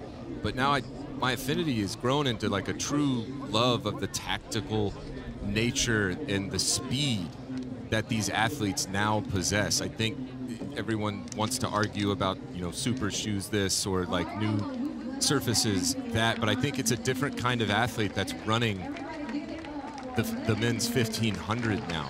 I think that this Olympic standard, what they're chasing right here, 3:33.5, it's attainable for more than half of this field now. You saw Sam Prinkel there wearing hip number 11, the 29-year-old who was 4th at the U.S. Championships last summer. Won the U.S. Road Mile last year, ran a season's best to finish 6th at the L.A. Grand Prix back on May the 18th. And what a competition that was for so many of these runners taking season's bests into today. Men's 1,500 is off and running. Josh Thompson, Amon Kimboy, Sam Prinkel, Casey Nevelbard, Kieran Tunavate, among those that take nearly 4 laps around this track here, the Edwin C. Moses track in Atlanta. Morehouse College and Nick Dahl, 25-year-old American, will go straight to the front, following Rob Heppenstall, the man tasked with setting the pace here today in the ATL. Amon Kimboy runs up there in the top 3 as well, with Josh Thompson on the inside. See how quick Heppenstall takes them through the first quarter, kind of just setting the table and giving them the chance to dip under that standard. The split at 800, the all-important split. Everyone just trying to get to that moment in a good position, on time, on pace. Low hands, easy breathing on top of yourself. Shouldn't be overexerted, shouldn't feel easy by any means either. But everybody here for one reason and one reason only, and that's to leave here with a nice standard and a ton of momentum going into the month of June. About 57.5 through the opening 400 unofficially. We'll get here to 800 to go imminently as Dahl continues to run alongside Kimboy there at the front of this pack. You got Thompson, Gregoric in there as well. Of course, Amon Kimboy ran his season's best in his last race. Another one again, May 18th in Los Angeles, 3:36.69. His personal best was last June at the Portland Track Fest. The Kenyan ran 3:34.12. 3:33.5 is the mark that all these men are looking for here tonight. And on that last lap, 58.17 for Kimboy and Heppenstall. And Heppenstall will step aside. This is Amon Kimboy's race to now set the pace out in front, running in the lead. Josh Thompson, John Gregoric, Nick Dahl, Kieran Tunavate, and Casey Nevelbard in that field, all chasing this man, Kimboy.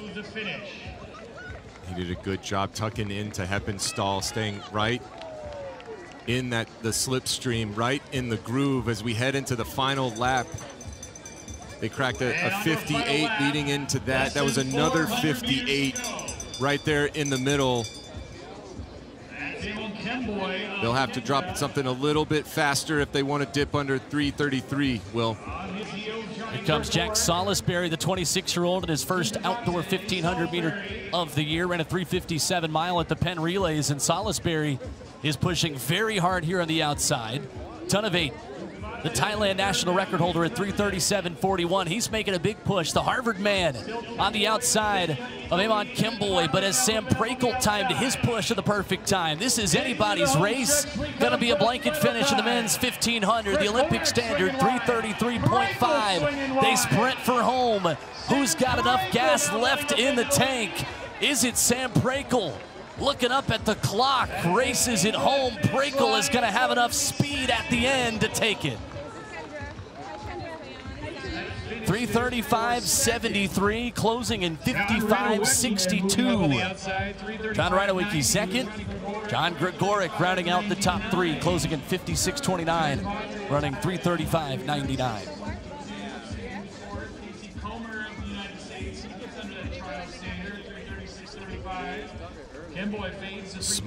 Smart race from Sam Prakel. Timed his move, waited till about 2:25 to start to push to the outside shoulders of the leaders.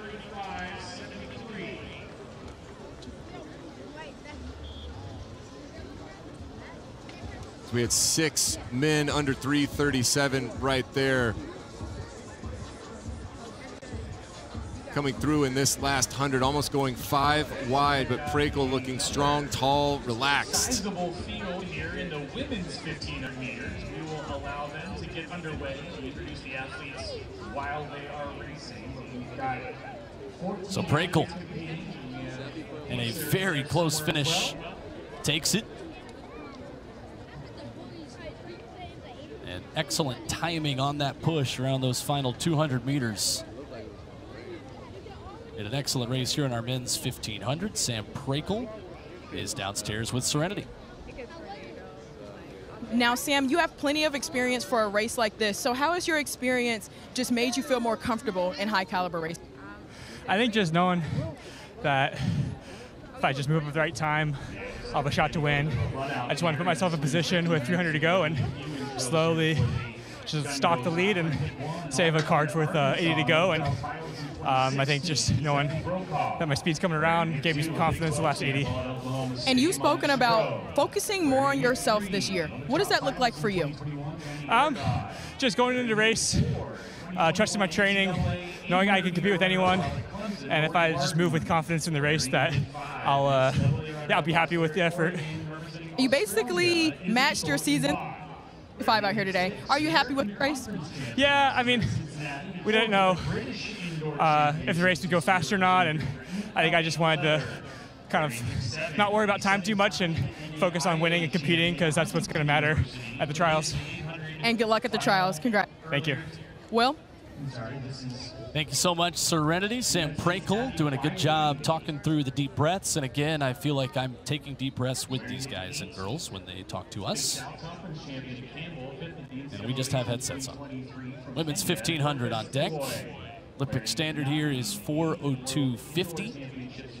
Or for a mile, 4:20.9. We've got 3 ladies who have run that standard, including Canada's Lucia Stafford, who ran a personal best at the LA Grand Prix May the 18th, securing that Olympic standard, the 2-time defending Canadian champion.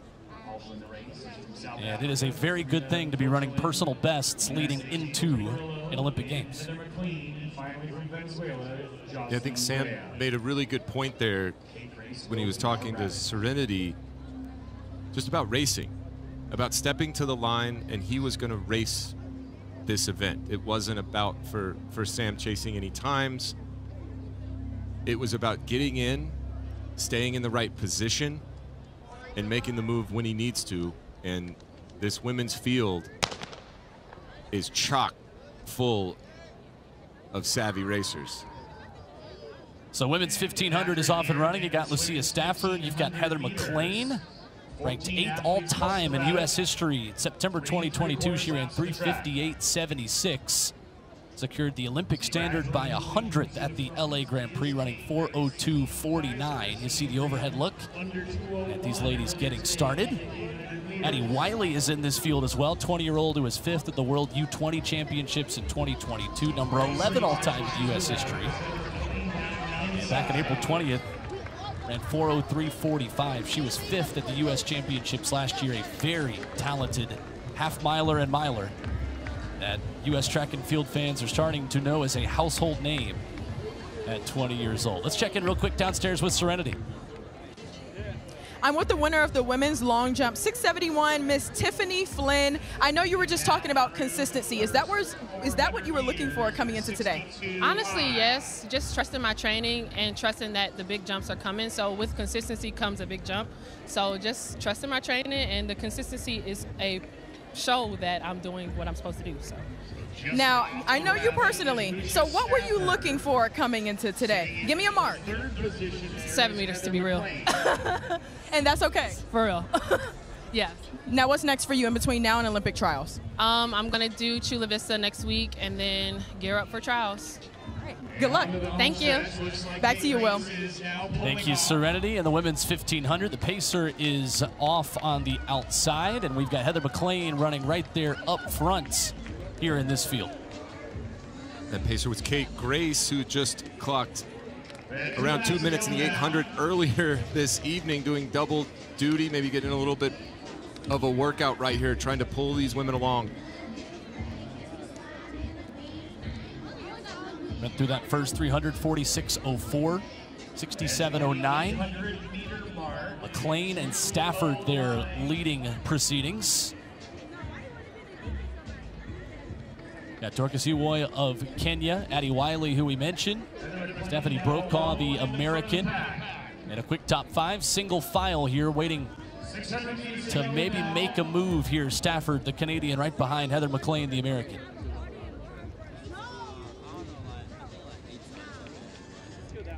Heather looks relaxed, confident, bouncy,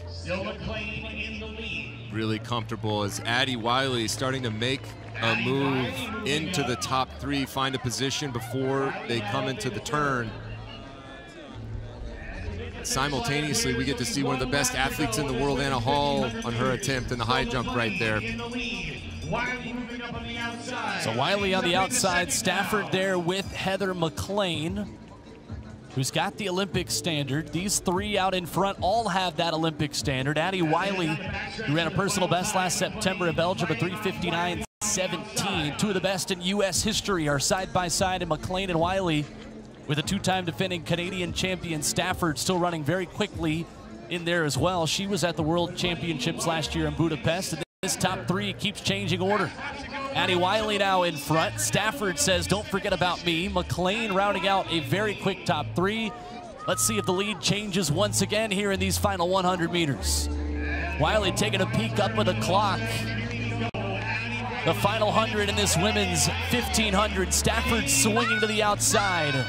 The legs turn, the arms come forward, and Stafford, the grimace on her face, has got maybe a half a step. McLean there too. To the line they go, and it's tight. Too close to call. Stafford and McLean just kept trading the lead all the way down to the final meter. And it is Heather McLean, 4:02.64. Lucia Stafford, 4:02.65. Well, I think we had about 7 lead changes in the final 250 meters. The 3 that were the class of the field all playing their cards. Back and forth and back and forth. And it was Heather McLean to play that final card right at the very end. You can see she's being so patient. A lot of athletes would tie up right here, but she just bides her time. Knows Wiley's not gonna give up the inside. Sneaks onto that outside shoulder to just get Stafford at the line. Wow. And is as close as it gets as you look at this finish again. Lead changing 3 times in maybe the last 30 meters. My goodness. But these are the kind of reps that matter. These are the kinds of races you have to find yourself in. You have to stick your nose in, because this is exactly what they're going to experience. Stafford at her trials, and both Heather and Addie at the U.S. Olympic trials in late June. You've got to know what it feels like to be in the depths, fatigued, hurting, burning, and still have to go for it. And Serenity Douglas is downstairs with our winner. Over 200 meters. Ladies and gentlemen, Gwen Torrance. Competitiveness that this women's 1500 has. Yeah, I mean, Addie and Lou are amazing competitors, and I'm so lucky to be lining up with them every time that I get to, and I know we compete well against each other, so I'm just fortunate to be out there. And the women's middle distance running is skyrocketing, so it's nice to be with some of the best in the world as well, so yeah. And you are an experienced runner, so can you tell us about what was your race strategy coming in? It was a little bit windy for you guys as well. Yeah, I just wanted to work on being competitive and putting myself in it. Actually, I forgot who I was watching, but somebody was saying, like, this athlete, even when they get past towards the end, they try to never give up. So I really tried to channel that today, because I did get past, and I was like, okay, you know what? I still got a chance to bring it back, so I was happy I was able to. And that's a great mindset to have. What's next between now and Olympic trials? I'm racing in 800 next week at Edwin Moses Classic, so I'm excited to get some speed under me before the trials. Are you going to try to do both for Olympic trials? I don't know. I don't think so, but you never know. Thank you. Congrats. Thank you so much. Will. Thank you, Serenity. As we continue here from the Edwin Moses Legends meet, we are a half hour away from City McLaughlin, and we go back to the sprints with the 200 coming up next.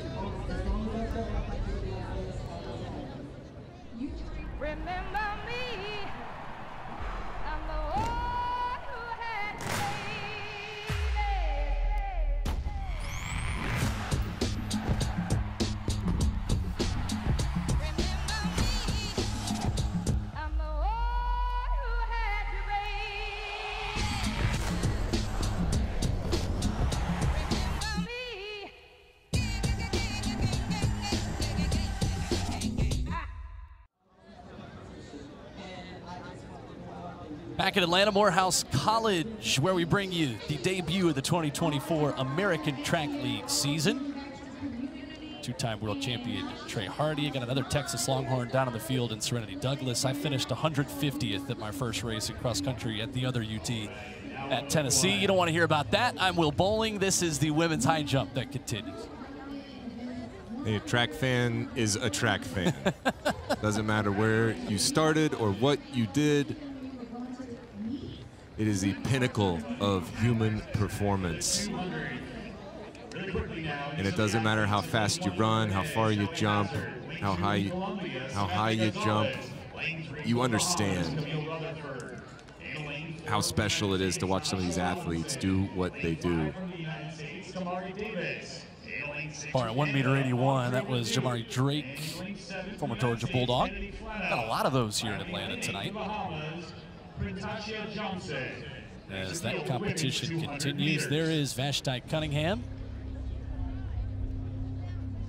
And there is the start list for the women's 200. Tamari Davis, 21-year-old who has already achieved so much. Gold in Budapest with the U.S. 4x1. Was at the World Relays with the United States earlier this month. Third at the U.S. Championships last year. 9th in the world final. And she'll have the now Canadian record holder at 100, Andrea Leduc, to her outside. Davis is in lane number 5. Olympic standard 22:57, the mark that these ladies are gunning for. Lead start as we watch Tamari Davis run in lane number 5 here right in the middle of your screen, and it is an excellent start for the decorated U.S. superstar sprinter. With Leduc to her outside, it's Tamari Davis stepping away from the field, trying to hold off the Canadian to her right. They continue stride for stride. Leduc making up ground, and Leduc will take it.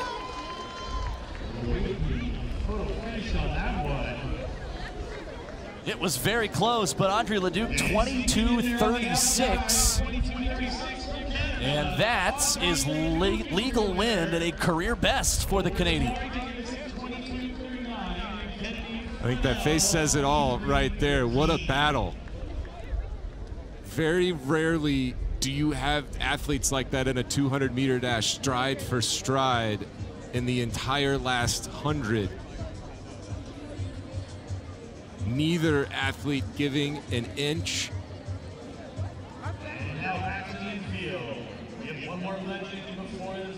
Each of them just pulling the other one along to that time. That's a fantastic run here this evening by Audrey Leduc. At 22:36, when legal is a Canadian record for Audrey Leduc, who now takes the 100 record earlier this spring. Her name is at the top of the Canadian record books at 100 and 200. Taking Crystal Emanuel's record that she ran back in 2017, that was 22.5. 22:36, the new all-time Canadian best right here at Morehouse College. Do you think she knows she just broke the Canadian record? Well, we know she did it when she broke the 100-meter record. In the 100, she wasn't sure, but she got two things off the books, Serenity, the Olympic standard and the Canadian record. Well, let's all find out together. Serenity's downstairs with Audrey. All right, Audrey, I have some really good news for you. You just broke the Canadian record. Is that what you were gunning for today? No, it was not, but I'm happy that it did it. And now you finally got a win legal time. You had a 22:77 under your belt, but it was a little windy. Now 22:36. What a huge drop. Tell me how you might celebrate this win. Oh, honestly, I don't know, but I'm just super happy with the race. Felt good, so yeah. Tell me about your training cycle in between now and Canadian trials. Well, I have a lot of meet coming up, so yeah, preparing for the meets and just be ready. Well, congratulations on the record and good luck. Thank you. Thank you. Will? Audrey Leduc, her personal bests are now the Canadian records, 100 and 200. Here in Atlanta with a new best in the 200. And back in the high jump, 181 as we continue on. Midway through that competition in the field here at Morehouse College as well. So men's 200 is next. And we are going to see the return of Matt Boling, two-time NCAA indoor champion in this event, the pride of the University of Georgia. Ran 20:42 in Bermuda to finish second there with very heavy wind. And Trey maybe didn't have the race he wanted earlier this afternoon in the 100. And maybe that was on purpose. This could be something that they were trying to set up and get everything going, get everything timed up for this race in particular. As you see those personal bests, I remember taking my family to the Texas State Championship meet when he was just in high school, just to get the chance to see him. I thought he was a legend before he even left. Ended up having a fantastic career in Georgia, started to run more 400s, getting that speed, endurance, and this is kind of the sweet spot for him. Dropping down from the 400s, able to put a little more heat, a little more speed into the turns. We'll see what he can come up with. And to answer everyone's next question, no, we're not related. He is one of the few Bolings that actually spells it the way I do. There's no W in there like the sport. I don't know, maybe related. I'll claim it, I mean, if he'll let me. We'll have to get you out on the track tomorrow and run a 100 and then run a 200 and just compare times. As long as we put all these really nice cameras away, then maybe. I would be fine with that, but not even a phone will be allowed to watch my hamstrings just pop. Terrence Laird is going to be in lane 6. Christian Miller, outstanding 18-year-old who is ranked #1 in the world at 100. American U20 record 9.93 for him, April 20th in Florida. Only 5 runners under 20 have broken 20 seconds. Of course, Arion Knighton, U20 record holder, taking that from Usain Bolt. And on the outside, that's David Dunlap, who will run in lane number 8. Terrence Laird was 6th at the Tokyo trials at 200, running 20:15. Last year, he ran 20:06 in the 200 in his only race at that distance. And injuries really took away 2022 for him. It's a frustrating story for the 2021 NCAA champion for LSU, who is back in a big way and has a personal best of 1981. That's the best in this field. Yeah, looking forward to see Terrence get back on track, get back to his old ways, set the world on fire that season in the NCAA. One of the fastest men in the world that year. And each race stepping back closer to that form. A couple of years ago, Matt Boling was the high school superstar sensation. Now it's Christian Miller from Creekside High School. Today they run side by side, Miller in the red and black in 4, Boling in the all black in 5.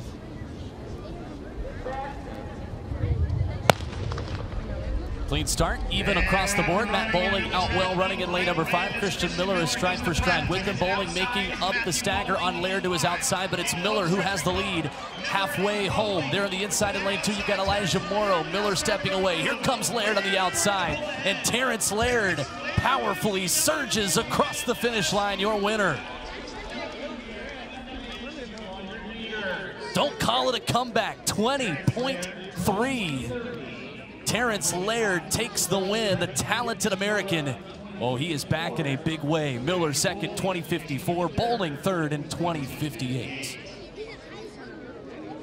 That was cool, calm, and collected right there. For Terrence Laird, wasn't in the best position, but he didn't panic. Coming around the bend, getting into the home stretch through that exchange zone. He could have tightened up. He could have panicked a little bit, but he stayed relaxed, stayed open, tall. Really, really lovely running. Like, it just looks so smooth when he's running. So happy to have him back. Results there, 20.3, just off the season best, but a win against a star-studded field that the 25-year-old American will certainly take. Terrence Laird, the former NCAA champion, getting back to form and taking the win here in Atlanta.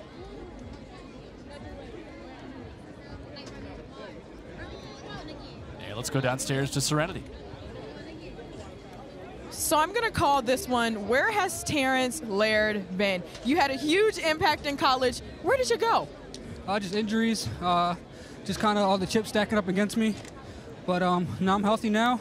I'm just getting ready for Olympic trials and see what I can do.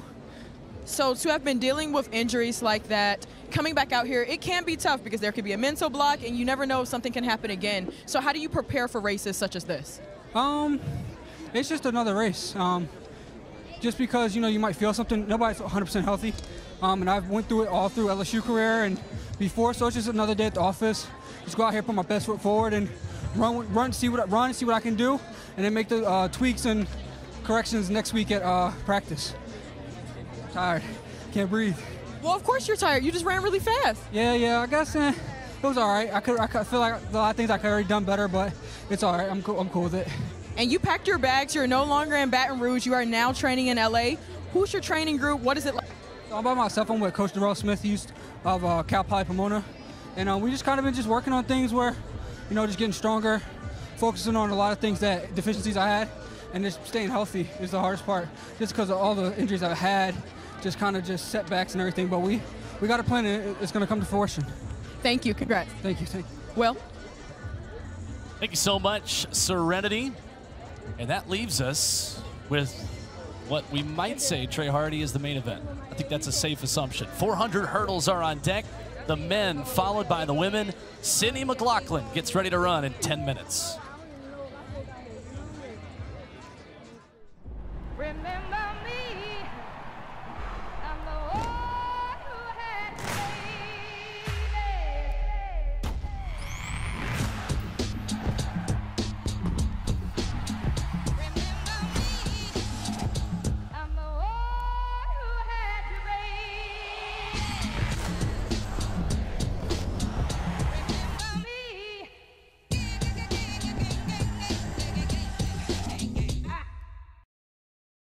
I have to give it to Sydney. She's a fantastic athlete. She's the queen of track and field. The 400-meter hurdles are the hot events both in the men and the women because they can produce anything, a world record, anytime that someone gets out on the track. I'm looking forward to her probably. I'm sure she's going to have the fastest time in the world right here on this track. She's already proven that she's in top condition, running a 22:07, 200 meters and 12:7 in the 100-meter hurdles. So she's going to be ready to go. I'm just proud to be able to host a fellow 400-meter hurdle world record holder and gold medalist here at Morehouse. From one U.S. 400-meter hurdles icon to another, Edwin Moses introducing Sydney McLaughlin. What do you think she's thinking about right now? Man, that's the million-dollar question, Will. I think that's what everybody wants to know in the track and field world from the outside looking in. Took a step away from the event. Okay. Has competed sparingly. Heard through the grapevine, her coach, legendary Bobby Kersey, has said she is fit.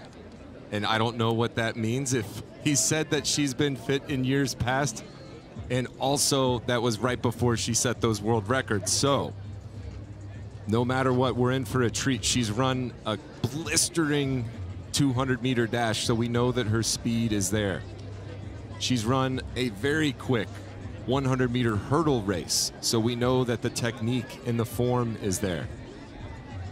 But the 400-meter hurdles is a different kind of beast. It's not just speed and it's not just technique. There is strength and power and rhythm.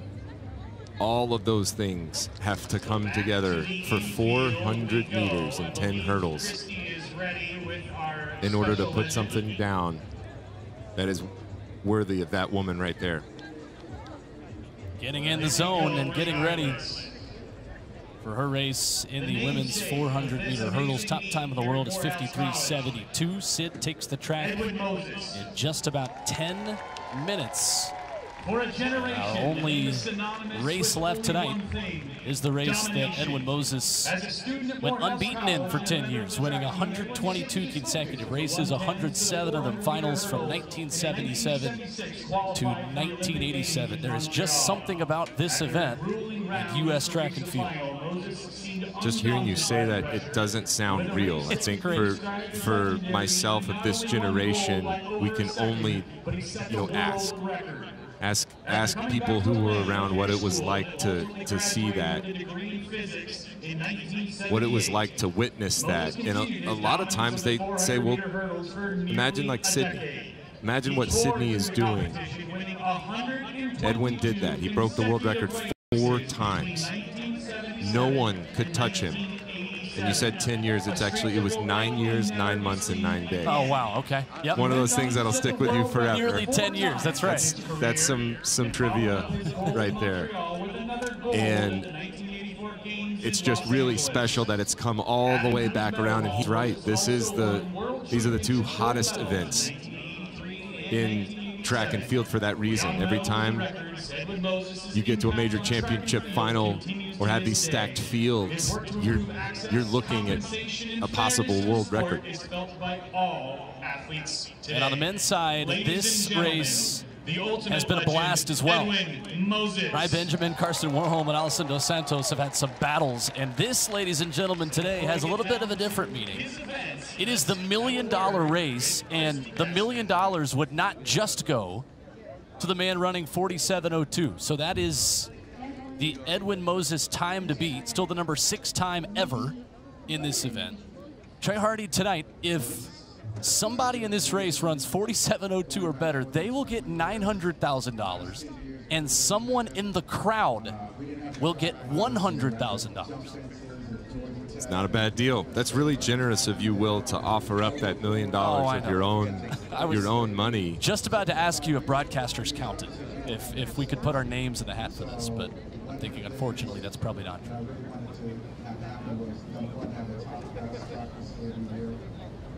So that is the personal best of Edwin Moses. So they're going to have to hit it exact. I'll specify here, and I'll get this right. There are hundreds of thousands of dollars on the line. This is something that I want to get correct. If the winner runs 47.02 on the dot, not 100th higher or lower, then somebody sitting here with us in Atlanta tonight is taking home a smooth 100 grand. And the winner would take 900 grand. I love it. Would not be a bad day at the office here. In the marquee event. So we've got an excellent field here in this men's 400-meter hurdles. The Olympic standard is 48.7. Last July, Khalifa Rosser of the United States ran 48.71. Ever so close to that mark. But he has broken in his career. 47.59 is his PB. He was 5th at the Eugene World Champs after a 3rd place finish at the U.S. Championships.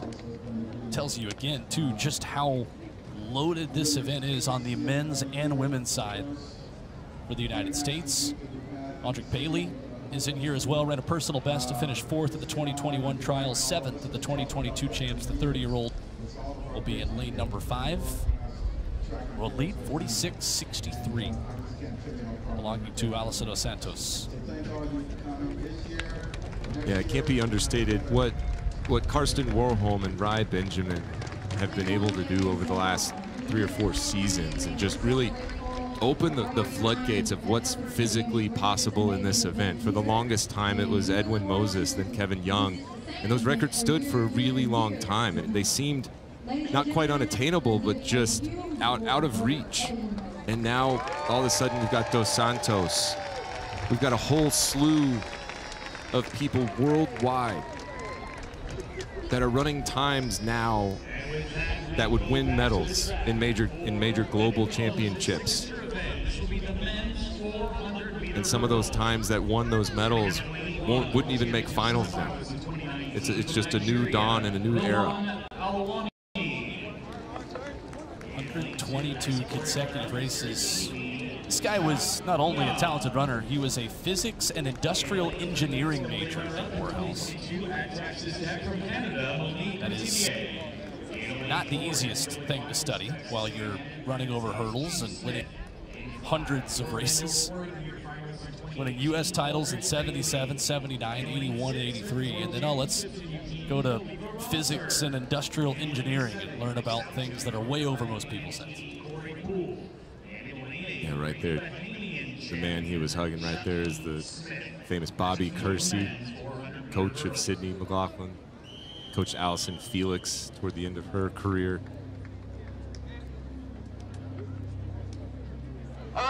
You'd be hard-pressed to find a major global championships or Olympics where one of Bobby's athletes wasn't winning a medal. It's one of the most entertaining events in world track and field in the year 2024. The 400-meter hurdles. The men followed by the women. Wrapping up our competition here tonight from the heart of downtown Atlanta. Field that includes 5 of the best Americans. Khalifa Rosser, Audric Bailey headlining the field. A clean start. Rosser in lane 6 with the headband. In lane 5, you see Audric Bailey smooth over the start. Here are the men's 400 hurdles, and Rosser with the advantage down the backstretch. Looking strong. With Bailey behind him, you got James Smith, who celebrated his 24th birthday last week. 6th at USA's last year as a Texas Aggie. And way on the outside, Jakeem Smith, the 3-time defending Bahamas champion, is running very quickly as well. And Smith is going to take this thing in the lead into the final 100 meters. Running blind on the way outside in lane number 8. Smith with Rosser gaining ground. Bailey and Smith on the inside are battling. And Jakeem Smith from the Bahamas maybe never saw another runner the whole race, and none of them beat him anyway. 48.79. He just barely misses the Olympic standard, but that is a huge personal best for the 3-time defending champion from the Bahamas. Running out there on an island. Literally and figuratively, the man from the Bahamas. Call it running scared, call it running blind, but whatever it was, that worked for Shaquem Smith. Went out hard, held that all the way through the turn, and had the strength to hold on. A lot of times what you see coming into those 9th and 10th hurdles is form breakdown, chopping steps, not getting that lead leg up over the hurdle and crashing the hurdle, but he keeps waiting for someone to run up next to him, and they were not going to make it in time. Shaquem Smith, fantastic personal best. And a look from above at this finish. Very talented field that tried to sprint in behind him. But here at Morehouse College, Shaquem Smith will take home a shiny new personal best. He run 49.25, now 48.79. And the full results here for you. Rosser and Smith both going under 49 seconds. Bailey, Smith, Poole rounding out that top 5. Shaquem Smith fired up as we begin to get ready for Sydney McLaughlin Levrone in a few minutes. Downstairs, Serenity has a very special guest now on the track. I do have a very special guest, Mr. Edwin Moses, the man, the myth, the legend. Now, you were just telling Shaquem, the winner of the 400 hurdles. I know that feeling. Do you miss it? I do not miss it. As I told you, I feel his pain. Straight pain. Now, talk to me about how it feels to see all of these people here at your meet. Did you think when you were breaking all of those records and winning those Olympic golds that this would be the turnout of your future as well?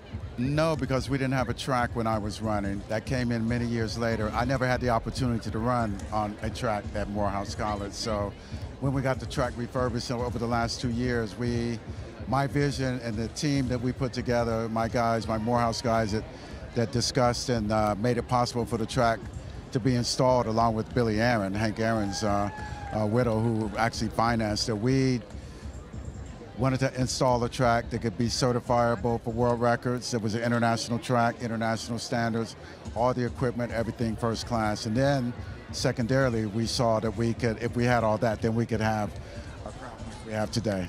Now, Mr. Moses, you know all about setting records, and specifically world records. Now, we're about to see possibly a legendary race in the making. Sydney McLaughlin Levrone is going to be opening her season in the 400 hurdles right now. So can you speak to me about the pressure that she must feel of every time she steps on the track, they're looking for that 50.6? Well, she's got to qualify for the Olympic trials, which is important for her. I mean, that's a technical thing.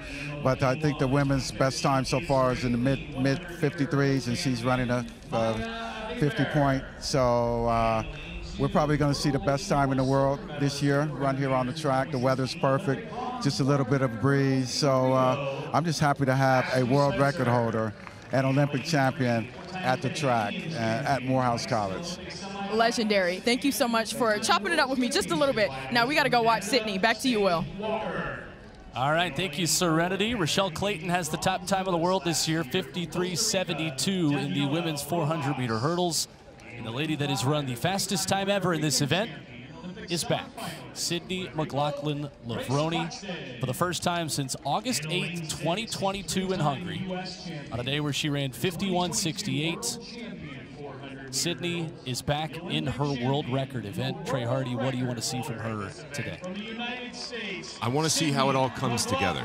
I think we're poised to see one of the fastest runs in history based on her fitness, based on the 100-meter hurdles we've seen, the 200-meter dashes we've seen, and over the Atlantic, there's a Dutch woman named Femke Bol who has been setting the world on fire and made it known that she wants gold in Paris in this event. But the only thing standing between her and that gold is this woman right here, Sydney McLaughlin Levrone. There's been a lot of build-up to this event, to say the least, Will. On your mark.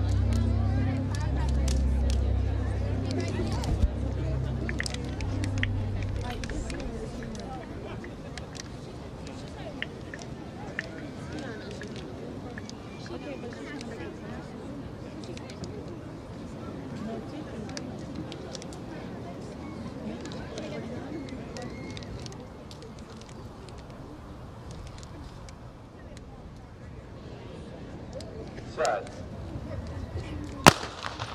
A clean start with that. Sydney McLaughlin is back in her signature event over the first hurdle. The world record holder gets started around this track at Morehouse College in Atlanta. She got out really, really well. Not chopping her steps quite, but she's got lots of speed. She's trying to learn how to drive this new fast car. Coming around, looks smooth and in rhythm, is making up staggers and putting distance on the field at 200. The world record holder in our midst in Atlanta. Look at her go. Sydney McLaughlin is back in a big way. The crowd at their feet. They're seeing a world record holder live in person. Her first 400 hurdles since August of 2022. It's going to be quick. The world record holder is here. Look out, world. Sydney's back.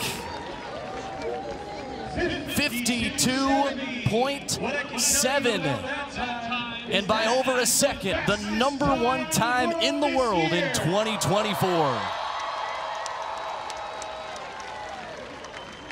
We knew we'd get a world lead. Barring tragedy, we knew it would be Sydney. That's about as easy and smooth and controlled as anyone has ever run any race. That was just butter.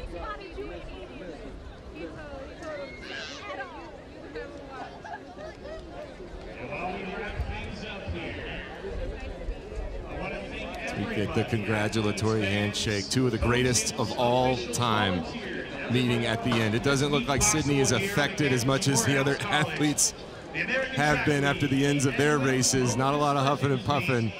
Able to hold the conversation with Dr. Moses. Legendary performances. So on behalf of the American Track League, that is U.S. track and field royalty. And on behalf of the infield compatriot, and it looked like Sydney was just out there for a training run. My name is Rob Vermillion. We'll see you again next year. Thank you for coming. I think partially a look of relief on Sydney's face, getting that out of the way. The Olympic standard is done. She's got her seat at the table. She's ready for the Olympic trials and the rounds that are to come. Here's how she did it. Sydney McLaughlin knocking off the rust, and she looked anything but rusty, Trey Hardy. Yeah, entering the back stretch looked like just almost like not anxious, not out of sorts, but fast. Like almost too fast. It needs to be, the steps need to be on schedule and on rhythm. If you're too close to the hurdles, it breaks your momentum. You're not able to carry that speed around the track. And it doesn't matter if you're Sydney McLaughlin or someone just learning the event with 100 meters to go, it hurts. There's no amount of speed work that you can do to make up the time lost on the front side. But for the first time running this event in about 10 months. Again, I can't say it enough how smooth and controlled and effortless she makes that look. Just another day at the office for the world record holder and Olympic gold medalist in the women's 400-meter hurdles. 52.7. As you see the results and you see the crowd that is ready to experience a moment with athletics royalty. Serenity's downstairs with Sydney. Sydney, congratulations on your win and your 52.7. Talk to me about why you decided to keep all of your races in the United States this season. What was your mindset behind that? I mean, I love racing and I love Europe, but I think just in a year like this, coming off injury last year, we just wanted to be safe. No, travel can take a lot out of the body, but hopefully gonna get some more races out there, just playing it safe until we can get to these trials. Then you spoke about you just wanted the Olympic standard, which was 54, but you went way under that. So talk to me about how you just keep your goals, right? Nice and simple. It's not necessarily 50.6 for you. It's a progression, you know, shaking the rust off after 2 years. I'll take a 52.7, things to work on. We haven't had much hurdle practice, so there's a lot to improve. Then to open your season at a legendary meet such as this with Edwin Moses ready, standing here to congratulate you right afterwards. Talk to me about how much of an honor that must have felt.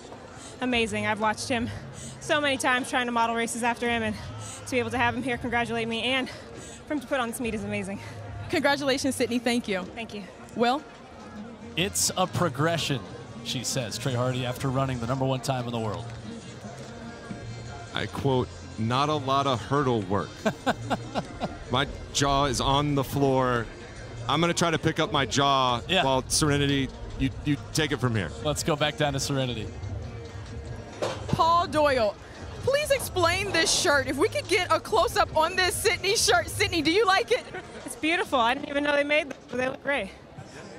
Edwin Moses Legends meet on it. So, Paul, to host such an amazing meet such as this, for all of these fans to have so much access to it. We're not in Europe, we're right here in the States and at a HBCU. Talk to me about how important it was. I mean, everything is important about promoting the sport of track and field. We need to get our events off the ground. We had the best crowd since the 1996 Olympics tonight. How many there were? An amazing event. Kids loved it. Fans loved it. We need to do more of this. I'm going to put you on the spot, Paul. Which one was your favorite race to see today? Come on. Of course. I did love the 1500 as well, though. The women's 15 was pretty. Now, Sydney, I'm going to sneak over to you as well. I saw you still listening to music all the way up until your race. Let us in. What were you listening to? Caleb Gordon. Shout out, Caleb. Thank you, Sydney. And thank you, Paul. Back to y'all, Will. All right. Thank you, Serenity. Great work downstairs all night. What an opener. There she is, back at the 400 hurdles. First time since August of 2022. There's stars and there's superstars. And that right there is a superstar. Everybody coming out to see something special. And she is special every time she steps on the track. And then a picture right here, Trey Hardy, you get what the American Track League is all about. Bringing athletes that have a lot of different options when they choose their schedules, when they pinpoint the races that matter most in tuning up for a Paris Olympics, for a U.S. Olympic trials, and getting youth of Atlanta, getting anyone around the South to come see Sydney McLaughlin-Lavroni. I would love to know just how many miles were traveled by a lot of this crowd that's here just to see her. Yeah, I would imagine quite a bit. And one more shout out to Paul Doyle and the American Track League for just access and opportunity in putting on these events that attract these stars, that give people the chance in the crowd. We don't know who there may be. There could be the next Sydney McLaughlin-Lavroni. There could be the next Edwin Moses in the crowd. Getting the chance to witness something this special and get so close to these Olympic stars. Yeah, you see what it means to the crowd here. A lot of eyeballs on one of the stars of Team USA this entire summer. Trey, as we wrap up tonight, great competition, and again, a salute to Paul Doyle and to the entire crew at the American Track League putting on this event. Your thoughts on what we watched over these last 2 hours plus? We're getting into the final hours. We're in the 11th hour of the greatest time on the planet, and that is the summer of an Olympic Games. Paris is going to be amazing. The Olympic trials is coming up in less than a month. I'm excited to see what the athletes can bring, set the stage. They always deliver. They sure do. And the stars were out in a big way today at Morehouse College in Atlanta. Special thanks to our great crew bringing you the pictures throughout the afternoon. Sydney McLaughlin is back, and the track is only starting to heat up this summer. For Trey Hardy, for Serenity Douglas, I'm Will Boling. Our entire crew saying good night. We'll see you next time.